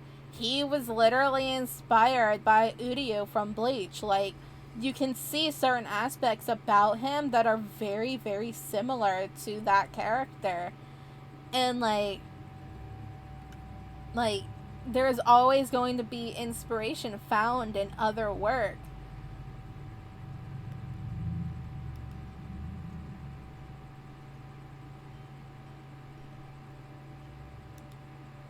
And, like, my other characters, they were, like, inspired by friends that I had at the time. And then I kind of just morphed them into their own personalities, but, like, the base premise of those friends are still kind of there. I'm not friends with any of those people anymore. But that kind of soul capturing is still kind of there. So, like, it's not original from my mind because they were created because of a person that I knew. Or a character that I liked and I was obsessed with. I was obsessed with Uryu. Oh my god. I have a plushie somewhere. I saw him the other day and I was like, oh, look at him.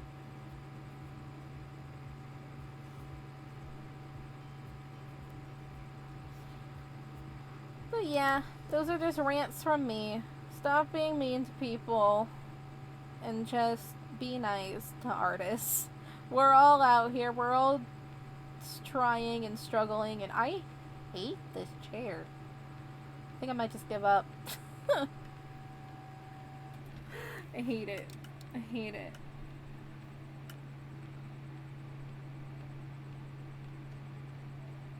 Maybe like tilt it a little bit. So it's just like looks like its back needs to be straight. It's like a posture training chair. That's better. That's what it needed. Just a little tilt.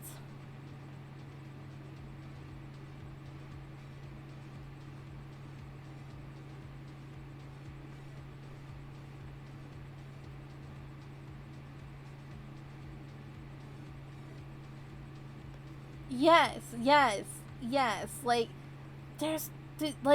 it's one of those things of, like, if you literally traced over somebody's art and called it yours, that is copying art. That is, that's literally stealing.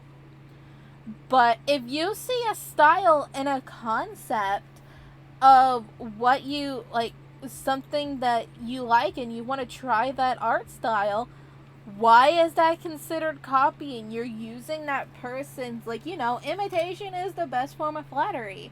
Someone saw your art and you're like, I want to try that. I want to draw that. Like, I want to try that style. And it's like, if you're not copying the person directly, that is still your art. Like, you took inspiration from somebody else, but it doesn't mean that you copied them.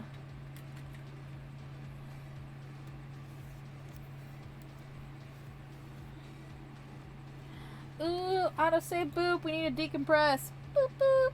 There you go, Mikey.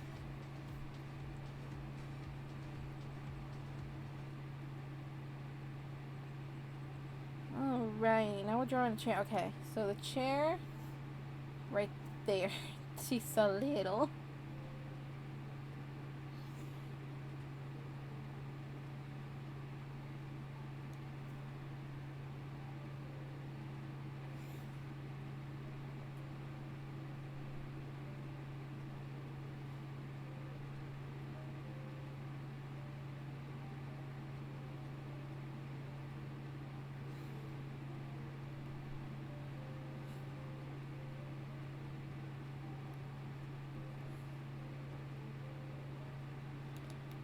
I mean, I suppose, like, you know, like fan art or something.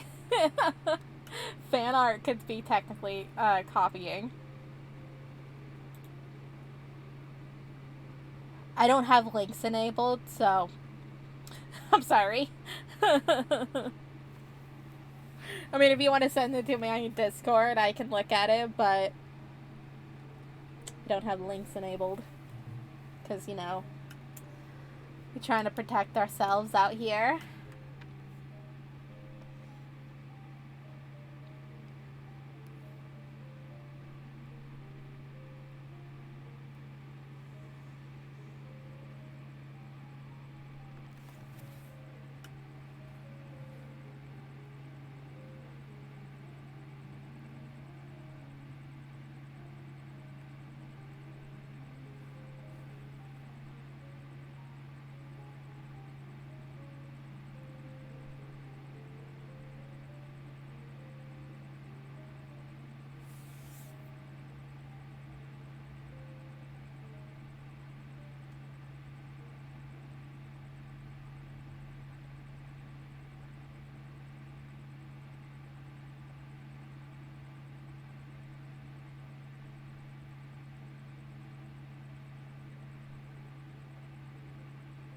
Yeah, I can see how that works because it's a reproduction. It's a replica of an original that was last. So that's different. That's a thing that's just like that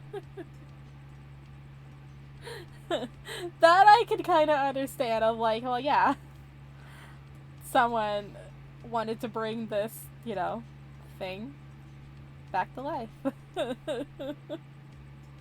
and use it.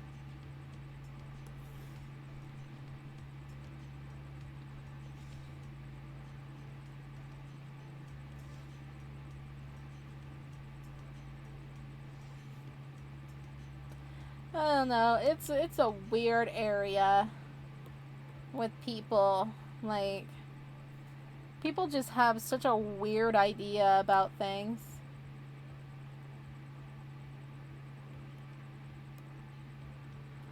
It's just like, just leave people alone. Just let them do things. As long as they're not stealing anything, is it really going to affect you? Like, is it really going to hurt you? Like, if you are really going out there into the world and, like, yelling about this person in public, being like, this person stole so-and-so's art, and all of this thing, it's just like, dude, get over yourself. Like, go touch some grass. I don't care that you're allergic. Go touch it. Because you need to calm down.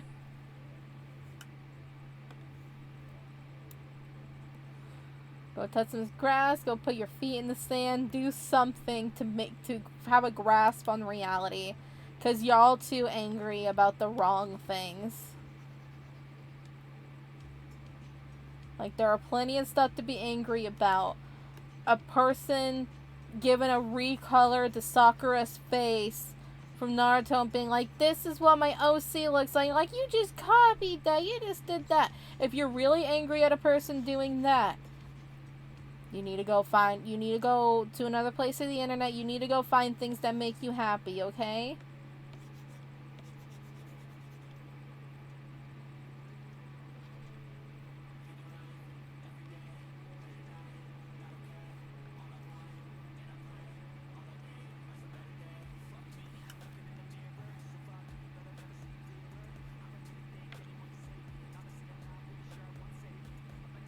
Zen, you're so buff, we'll hardly be able to see the chair. We just see this part.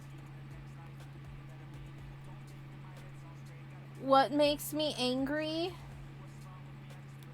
Ooh. Oh man, I don't think we want to go off of that. There are things that make me angry. I mean, just like toxicity in general. Like people being called out for just like the wrong things. And it's just like, is it that big of a deal? Why are we angry about this when it's just like, there are literally a group of people over there that have done really bad things, and y'all are not calling them out, but you're gonna call out this one person who made a simple, tiny mistake when they were like, 15 years old. And they're like 30 something now. And it's just like, no. No. People are allowed to change. People are allowed to grow. Why are we still doing this? Why are we canceling people over things that they said? Like, I'll fully admit it and say it right now. There's things that I have said younger, like, not completely explicit, but I have said, like, angry things because I was a out of control, angry, depressed, PTSD, dealing like teenager. And so my Twitter was filled with just hate of like saying just such really bad things, mostly about myself, but like that's not me anymore. I was a teenager. I was going through a lot of... Should I have said those things? Absolutely not. Like, a lot of those things I shouldn't have said. I shouldn't have said those things about myself. I shouldn't have, like, called, like, people, like, a dumb bitch or whatever. Like, I shouldn't have said those things. But also, I was a damaged child. I didn't have anybody. I didn't have anybody to help me. And so, are people people have, like, tried to pick and prod at that stuff, and I'm like, of course I'm ashamed of that, but you don't know what I was going through. Like, I was damaged. Like, I was severely bullied as a child, like, and as in my teenage years, it was so bad. And so, the only way I knew how to cope with things was just rant on the internet. Because that was my place. And people try to call me out on these things, and it's just like, no, you don't know me. If you still think that I'm that way, then clearly you don't know who I am, because I have grown from that. I'm 27 years old now. Like, I'm allowed to change. I'm allowed to grow. If I'm in freaking therapy now, like, I'm allowed to be a different person. So people who hold people up to these, like, high expectations and, like, have everything that they said when they were younger and, like, at a different time, it's just like, no. Stop canceling people for the wrong reasons. Cancel the people that are causing damage now. Don't cancel them because they said some weird thing way back then and they haven't acted upon that since. And people, like, who still profusely apologize for the things. Like, I do profusely apologize for things that I said. Like, I do, and I will do that for the rest of my life. I understand the things that I said that were wrong. But, like, dude, there are plenty of people out there that have done really, really, really, really, really bad things, and y'all are not paying attention because you are just angry about the wrong things. So that's what makes me angry, is cancel culture for the wrong things. Cancel culture is great because it has caught a lot of people. Absolutely, it has caught a lot of people, and that is amazing. But cancel culture for the wrong problems, because there's people out there that just cancel for the wrong things. Y'all. Y'all need to get together. Let's be angry about the right problems.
Like, I do like how people are acknowledging mental health a whole lot more. I just feel like some people are just taking it the wrong way. Like, they just don't know how to address certain things. Like, I do like that people are like, take mental health days, take your mental health into account and everything. But there are still people out there that just don't understand that, you know, it's more than just being depressed or things like that. You know, we have depression, we have sadness, but like there's like debilitating factors to all of these things. Like, it's more than just like a mental health day. A mental health day is not going to fix PTSD. Trust me, I know. I've had many mental health days, and my PTSD isn't cured yet, is it? No, it's not. And so I'm not going to get better every night. People are not going to get better overnight. Like, just because we have like these little things, like we need to take people's account. Like, the horrendous bullying that people do is just like, okay, you want people to feel better and have better mental health, but why are you bullying them to the end of the earth?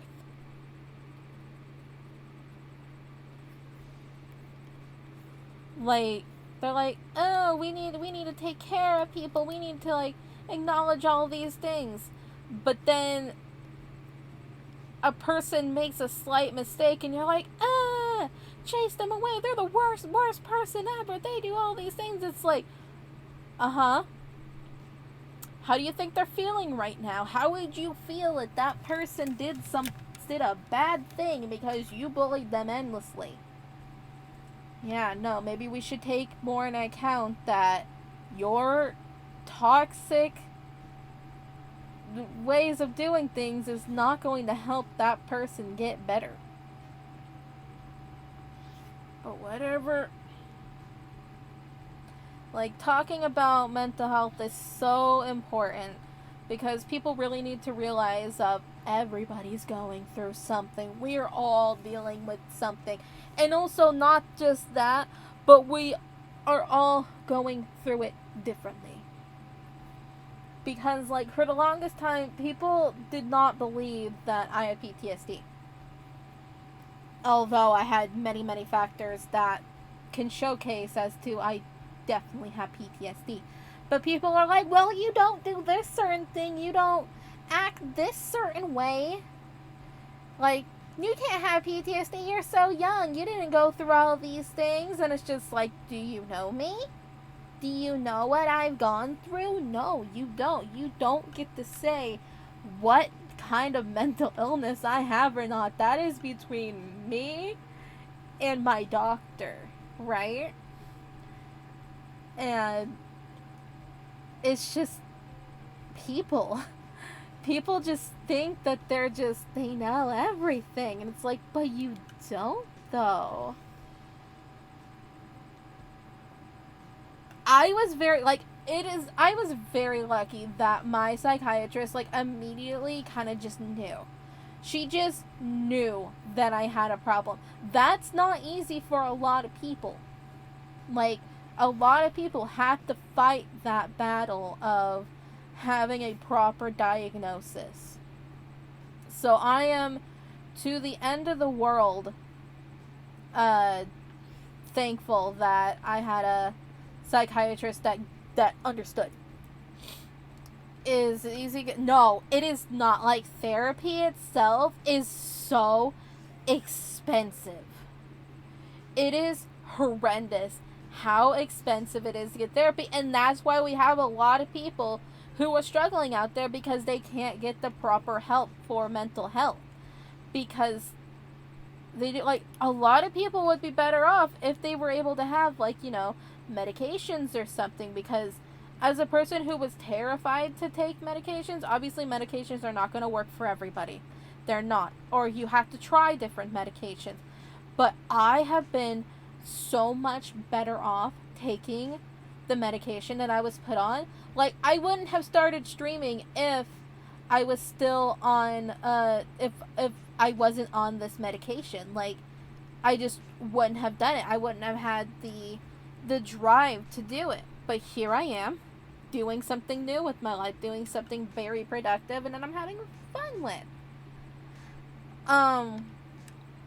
But it's so hard and it's so expensive, and people would be so much better off if, you know, healthcare in general was, you know, free. Because universal healthcare is so important, because who would think that people would actually want to be alive? Crazy. It's not crazy. And then sometimes it does get to the point of it's just too late. And it's devastating. Like, mental health is health. It's not just it's not just like it's not just like, oh no, like anybody can benefit through therapy. You don't even have to have like a mental disorder to go to therapy. As long as you have somebody who is there to talk to, who doesn't judge you, can help immensely. That's what they're there for. And obviously, not every therapist is going to be your fit. I love my therapist. I love her. She's so cute. I adore her. And she's very helpful, and she's very, very sweet. And I was lucky. And so, people would benefit so much more if they could, if you know, if we had better access to, just healthcare in general, mental health care and other health care. Because there's a lot of things out there that's just like, oh, this hurts. Maybe I won't go to the doctor because it's too expensive. And then it's just like, oh, they're dead. That sucks. Or it's just like, oh, I have to decide between this and, like, medications. Like, what? Like, ugh. Anyway, it's just me ranting about many things tonight. We're not doing a background for the doorway. I'm just gonna make that a shadow. You know, they turned off their lights. They're very, very conservative about their power. Which they are. Because this is a very, very greenery family. They have plants all over their house. That's why I drew this guy. This guy is so cute. I love him. I love this plant.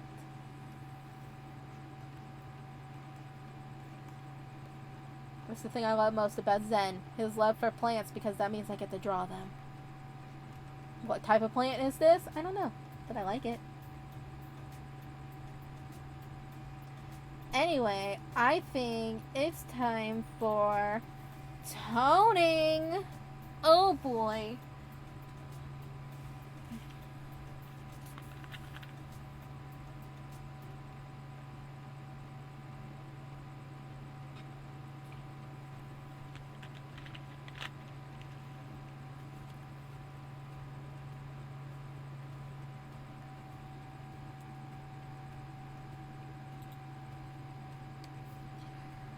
Do, do, blick, blick, blick.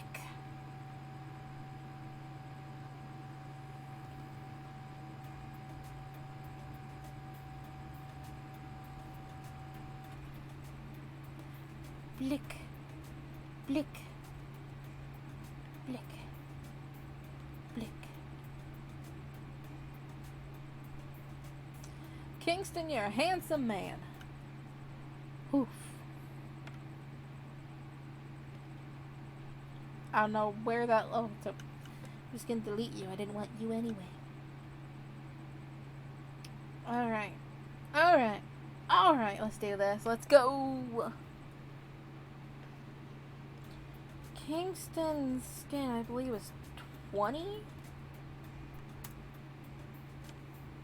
I think he's 20.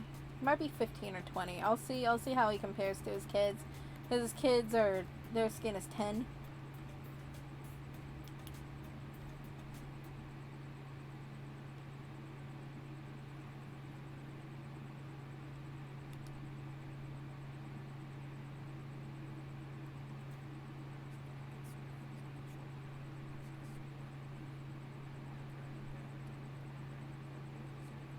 Yeah, I think he's 20 and then they're 10. So I imagine they got their mother's complexion, skin tone.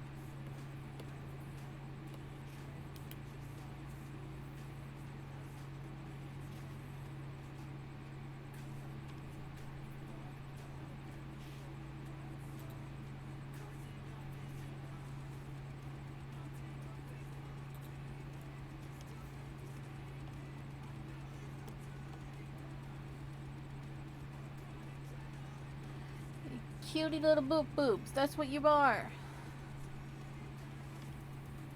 Time to get that out.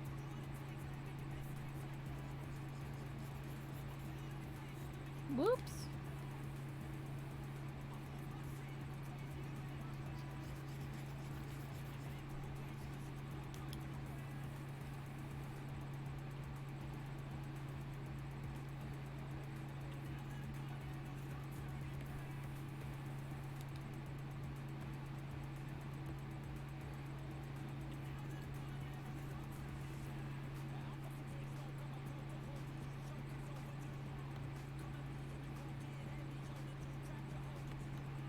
You need fingernails, sir.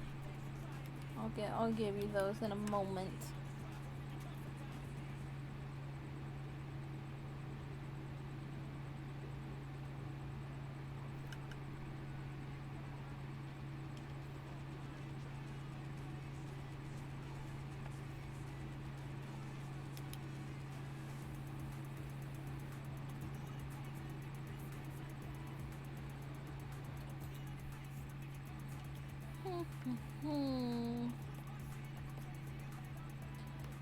Handsome man in.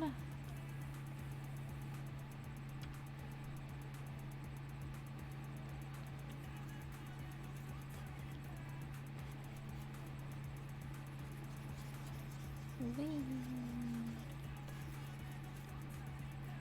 you go, buddy. Oh yeah, fingernails. I said that and then I'm just like, what was I gonna do? Me every day of my life saying something and just being like, what? Like apples. We have...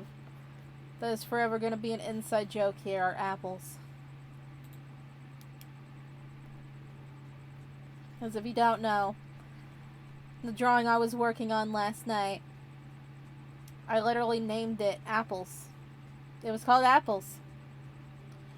It was of an orchard and everything. Apples. I'm almost done with the drawing, right? I'm shading. And I was about to shade the character that's in that drawing. What did I forget? Apples. I forgot to put apples on the trees. And so, that is going to haunt me forever. Apples.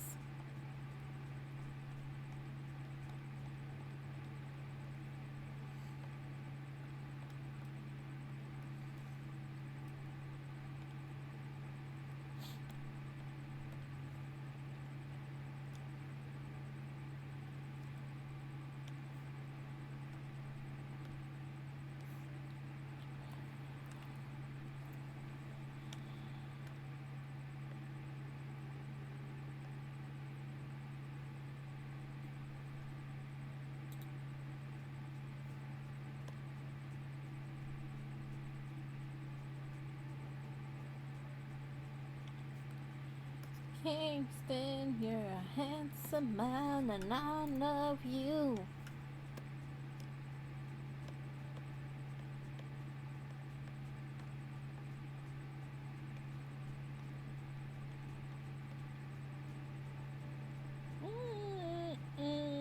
No, I want darker.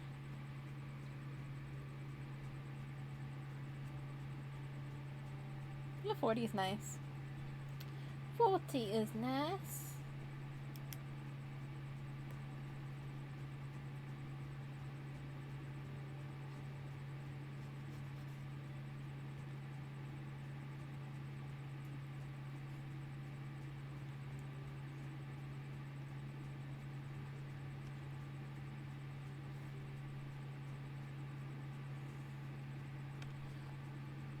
Boop-a-doop-boo.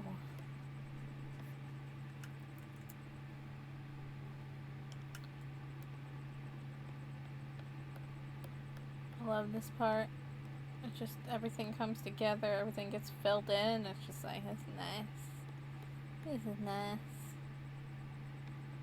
Can we not fill in all the little beads in his hair? That's so rude. He has those there. I don't want them filled in.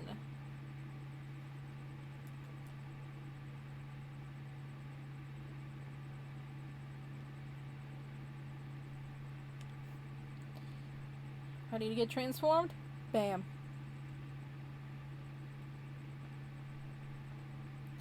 Handsome man. I love Kingston. I love him.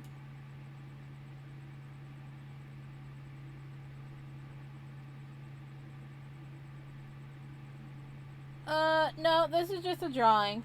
This is just a drawing. I typically do 2 drawings a week, but because it's October and I'm trying to get all the spookiness out I can, I'm doing drawings most days of the month. But no, like, I mean, if you want to see an example of how I do my webcomics, like... Oh, wait. Let's go to this page. Like, this is how I do them. I just put them in the panels. I do all the sketching, and then I put them on the page, and then I put them in the little boxes. That's how I do them.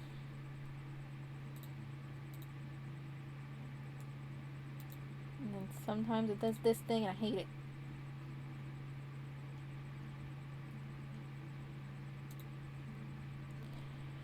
Yeah, it just makes it easier for me than like drawing things individually and then putting them in. This is just a drawing for Kingston's birthday, which is tomorrow. Happy birthday, Kingston. We love you.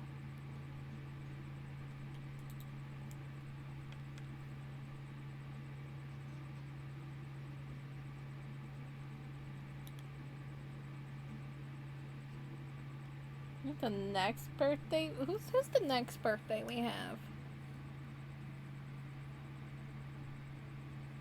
I put all of my characters' birthdays in a calendar.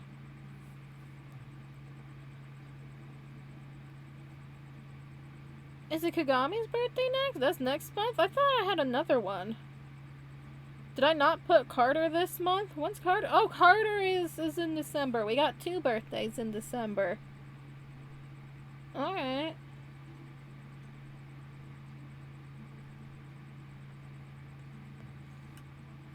But yeah, I do little drawings for my characters for their birthdays. Or I do, if their birthday lands on a Sunday or close to a Sunday, then I do a comic. Oh yeah, I forgot about his tie. Sorry, dude. There you go.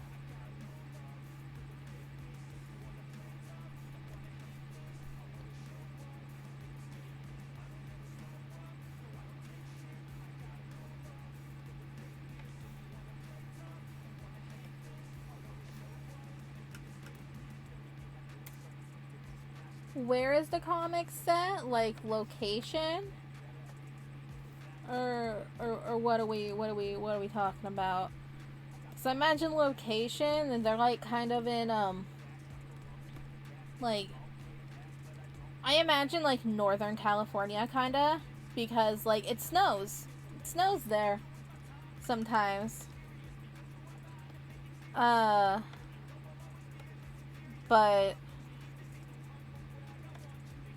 so yeah, I imagine it's like kind of like not exactly like North California, but like kind of northern.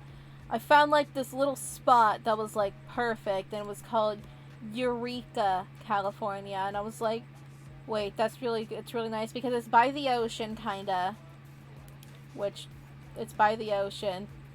In Chocochigo, the beach is a very important part. and then and then we also have snow. So that was really important to me too. Was having a place that kind of snows, but also has an ocean and all of that. I spent like an entire night trying to find this type of thing. When I do research, I go hard. Like, it's intense what I do when it comes to research. Also, I'm not making you into squares. I wanted you to be squares. Not that it really makes much of a difference, but it does to me. Oh, I didn't fill in her hair yet. Oops.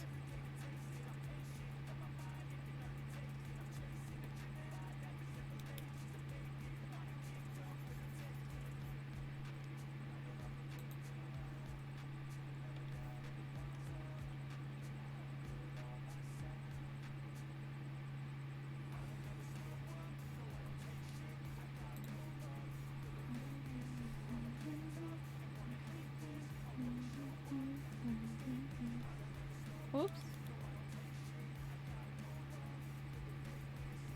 Like, it was really important to me of doing a lot of research. Like, especially because I do a lot of, like, like, Japanese culture and everything. Like, newsflash, I'm not Japanese. But I've always had a fascination with it, and I do heavy research to do just accuracies and everything. Like, I also done, like, a lot of, Jamaican culture because Kingston, his family is from Jamaica, so it was really important to me to do a lot of research and like something that is able to embrace with his culture, because that's a really big thing that I like with Shokuichigo, is there's a lot of different cultures going on. Because, you know, not all the characters are Japanese, and some of them are mixed, some of them are full Japanese, and some of them are not. Like, you know, this family, they're not. But it was really important to me to do the research and get things as accurate as possible, because I love learning about different cultures anyway. Like, the whole reason why Chocoichigo exists is because I love Japanese culture. I think it's a beautiful thing, and I just wanted to learn more about it. And also, when I started making it, I was a really big weeb, so just gonna throw that one out there. So when people are like, so if you're not Japanese, why did you make it like a Japanese thing? It's like, so I'm a weeb? I don't have Jamaican roots. He has Jamaican roots. Kingston.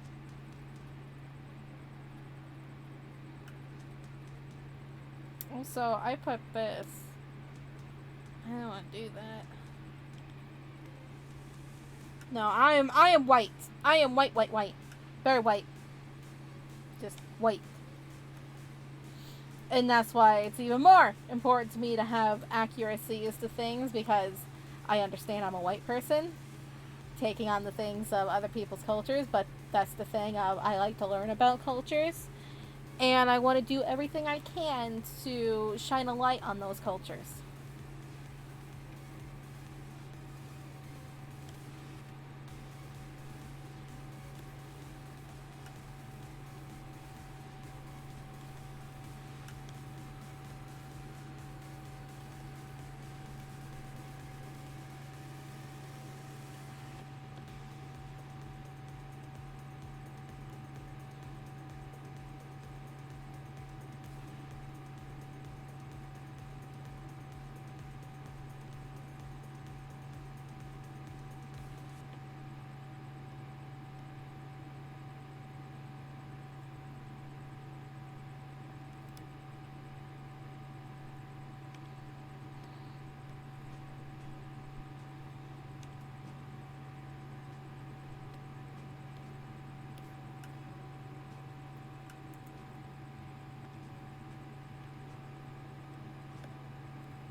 I don't know what kind of design they have on their walls, but it happened. I was just kind of like, I want to fill up the space, but I didn't know what else I wanted to do, so I kind of just drew lines, and this is what their house looks like, apparently. Even though I made their house in The Sims, you think I would, like, know what their house would look like, but... Puh. Puh. Heck if I remember anything. Just heck. What I like to do when it comes to walls is give it like a little bit texture.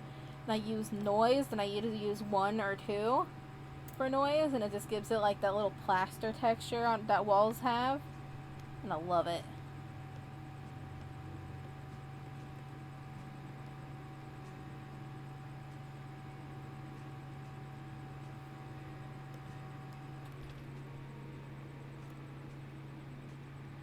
Normally I use like the 2 for carpets and 1 for walls, because it looks really nice for carpets too. So I missed a spot over here, and I need to fix it. Oh, there we go. Boop, there we go.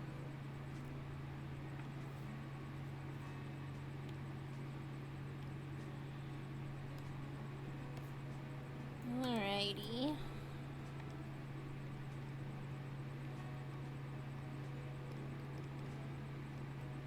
Oh yeah, I was gonna give this box stripes. I guess I could do that. Give me something.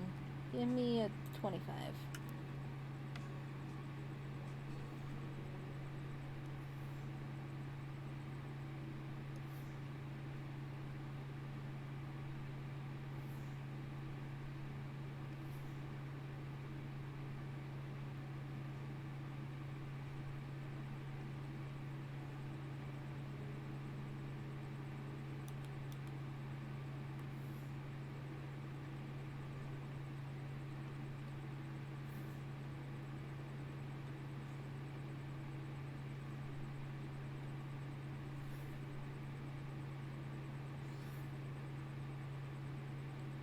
Whoops. We're just going out of nowhere. All right. There we go. It's too thick still. Same. Actually, no. I'm a perfect amount of thickness. We're having body positivity here. I need to move it. It's too far away.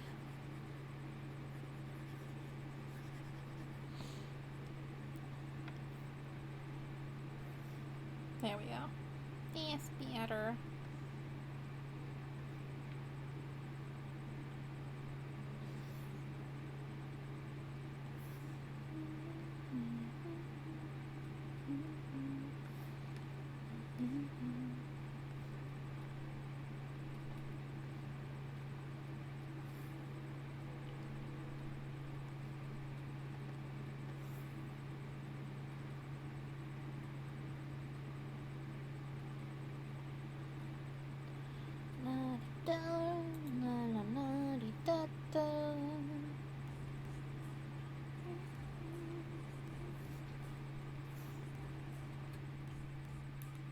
Oh, wait, is that the box? I was putting on the same lines as the box, and it's like, that doesn't work.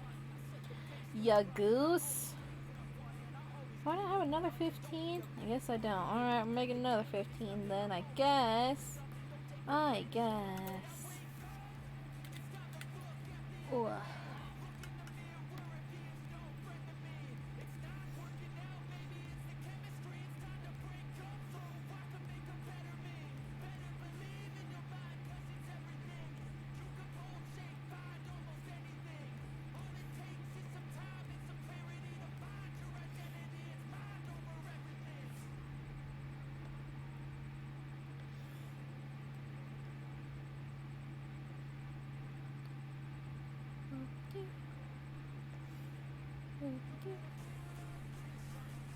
Whoopie-doo.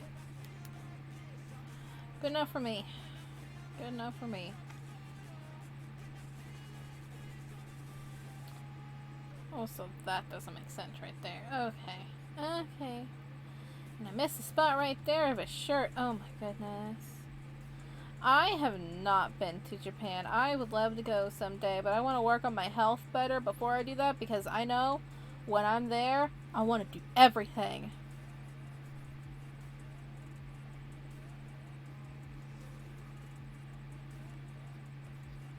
Like, this is a silly dream.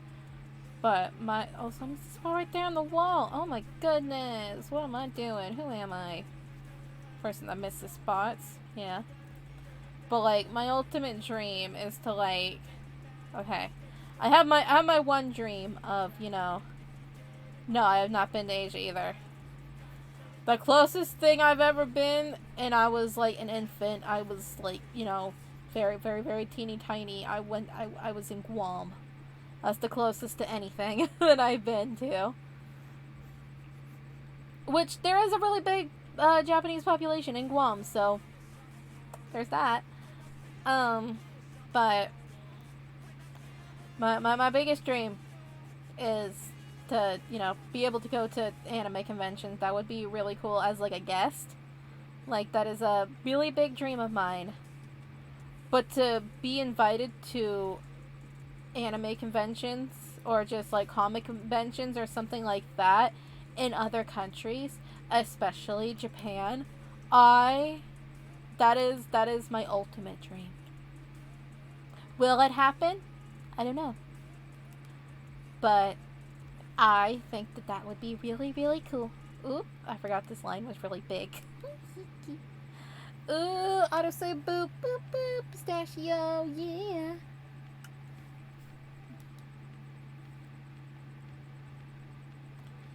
Yep. I think it's a pretty good, I think it's a pretty good dream. Like, I think it's attainable because I think Choco Ichigo itself is a really good story. It's a really good story. And I can't wait to work more on it because it's so good.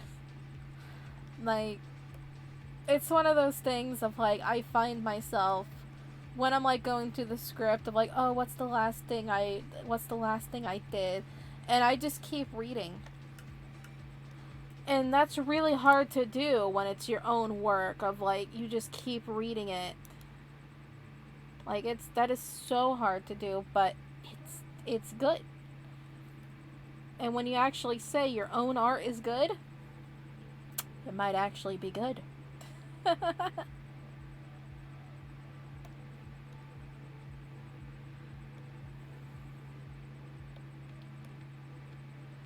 Wow, I missed a lot of spots in that area. Alright.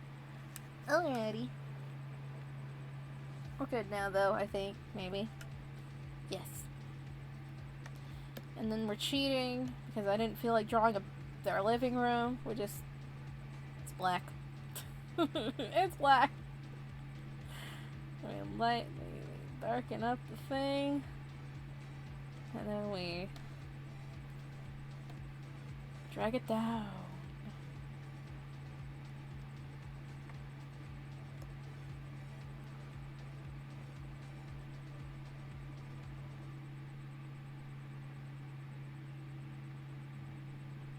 Yeah. That's the attitude of, I didn't feel like doing that, so it doesn't exist. Alright. It's just a void. It's a void because I avoided it. Okay, we can all leave now. Bye. No, we're not done yet. We're not done yet. We're almost done, though. We're almost done. I might not run over time this time. Like, last night, I was like 20 minutes over time. But maybe not tonight. Unless I forgot something. Did I forget something? Did I forget the key part? Kingston. No, I did not forget him. Like the apples.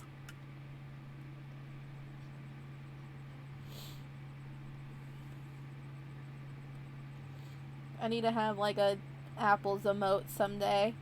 And then when new people come in, they're like, what's the point of the apple? Well, children. Well, children.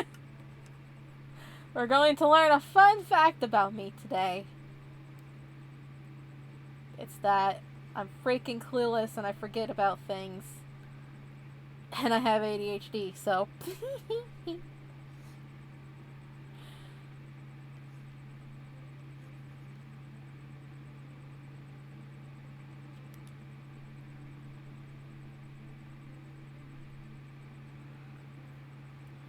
Oh yeah, I haven't done her hair yet. I'm just like, woo, I'm done. Did I forget anything? No, of course not. Yes, you did. Yes, you did. You goose. And also there's a spot right there I don't like.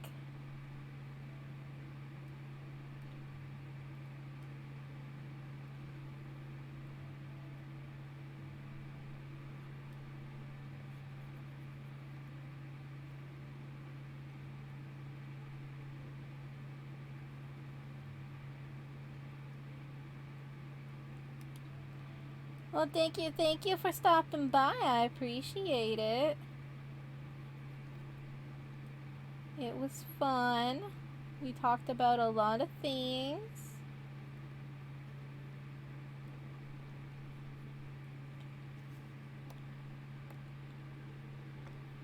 We're just finishing up here too.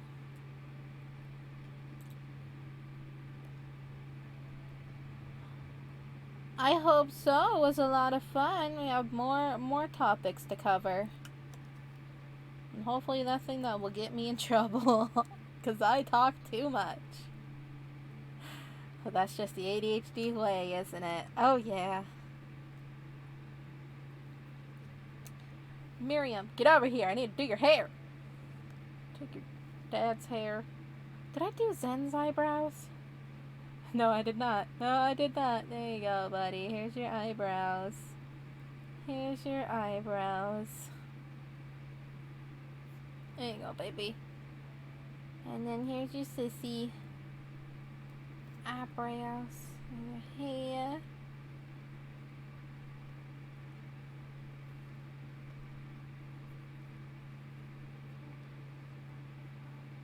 Whoops.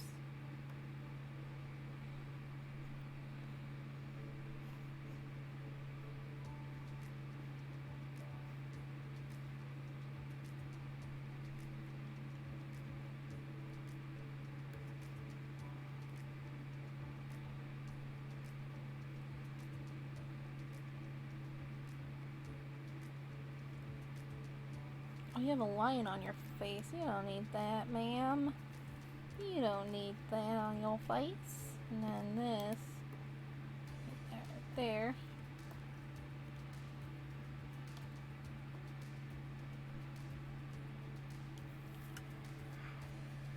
Alright. All that is left is shading on the actual people. Unless I forgot something. Did I forget something? Hair. Kingston exists. No, I think we can do the rest. We got food. We got shadows. We got Kingston. You know, it's literally in the save of Kingston. Oh, goodness. I'm never gonna let myself... Like, nobody's gonna let me let that down, but especially myself. I'm never gonna let myself live that down.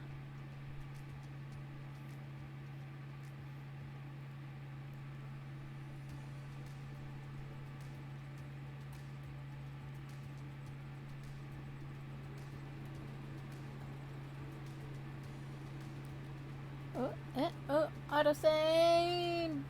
Boop boop! There you go, Mikey. You deserve it. You've been working hard.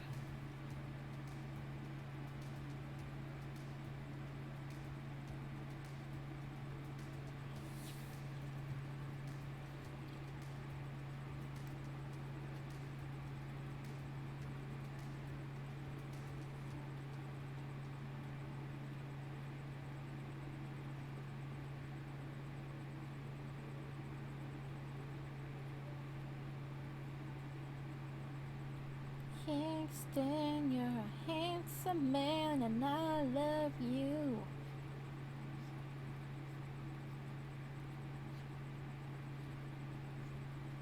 Like, I know you and Miss Suki have a thing going on, but like, my man. Don't mind me, I'm just flirting with my characters, it's fine. Like, I know Shun is my love. Shun is my life.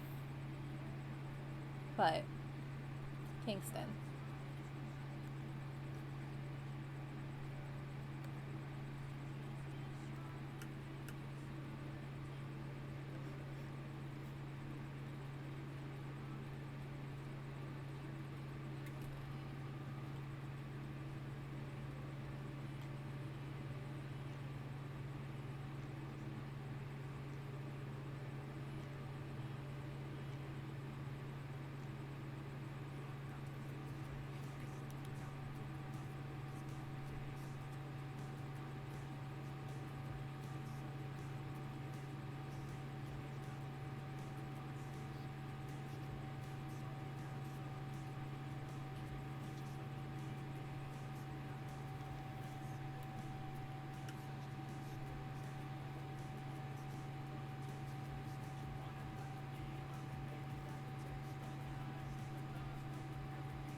Alright, we are finishing up here. We are almost done with the shading. And then all we have left is the line thickening. And then we shall be done.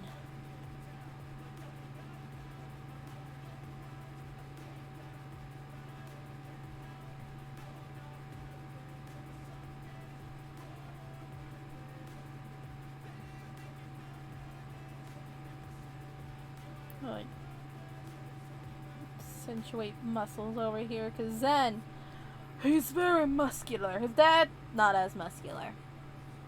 But he has a reason for that.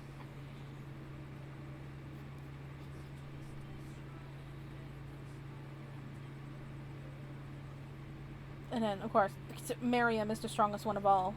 Like, between these two men, Miriam wins. Miriam wins. Wins in the strength.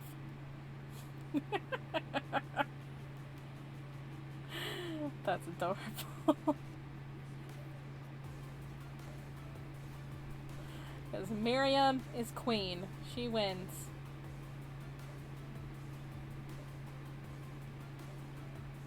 Alrighty. And then all we gotta do is the line thickening. Make it thick. Not that thick, but thick. Like your bicep right there, thick. That line on your neck right there, thick. Your neckline, thick. Kingston, your back, thick.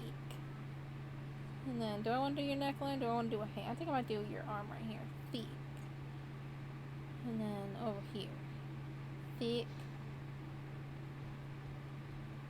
thick. You're right here too, thick. Ooh, that looks nice. Ooh, look at that family. That is a family, and I love them. Where should I put myself? I want to be by Kingston. I want to sit next to Kingston because I was flirting with him. That's me. And that is the drawing of Kingston and his family. We did it! Woo!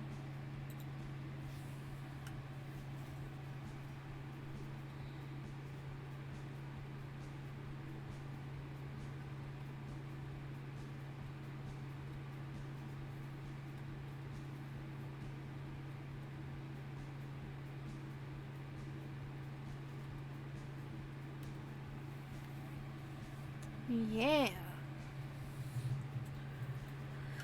Whew. Miriam looks so small between these two giant men. She's so teeny.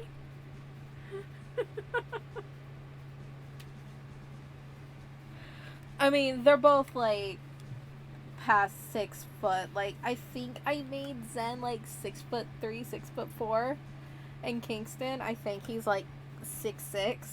So giants and tiny baby. Even though Miriam's kind of tall for her age too, but compared to giants, she's a tiny baby.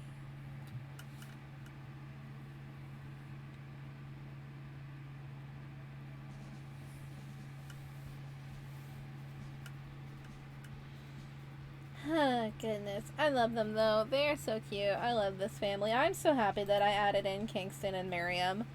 Like, it just brings me so much joy to see them. They're so cute. And they're a little dynamic, and I'm happy that Zen, like, has his family. Like, we actually have family. Crazy. My characters have families? Huh, not everybody's, deceased. What? I didn't say that. Kingston, how you doing? Hey, happy birthday. That's tomorrow, but, you know, it's tomorrow in a lot of other places. Happy birthday, Kingston. We love you. You're handsome. I love you. Yeah. So anyway. Enough of me flirting with my characters. I think it's time to go.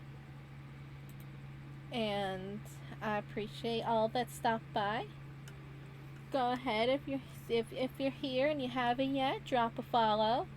I put out a new Sims video today, so go check that out. Also posted a drawing today, so just go check out my panels. You'll see all the stuff. You see all the stuff there, and you know, go follow me on those other things. I'll be setting up my Discord soon. We're getting there. We're getting there. We're almost done. So yeah, I appreciate all who have stopped by. And I hope you are doing well. Have a great time wherever you are. And stay safe and stay sweet.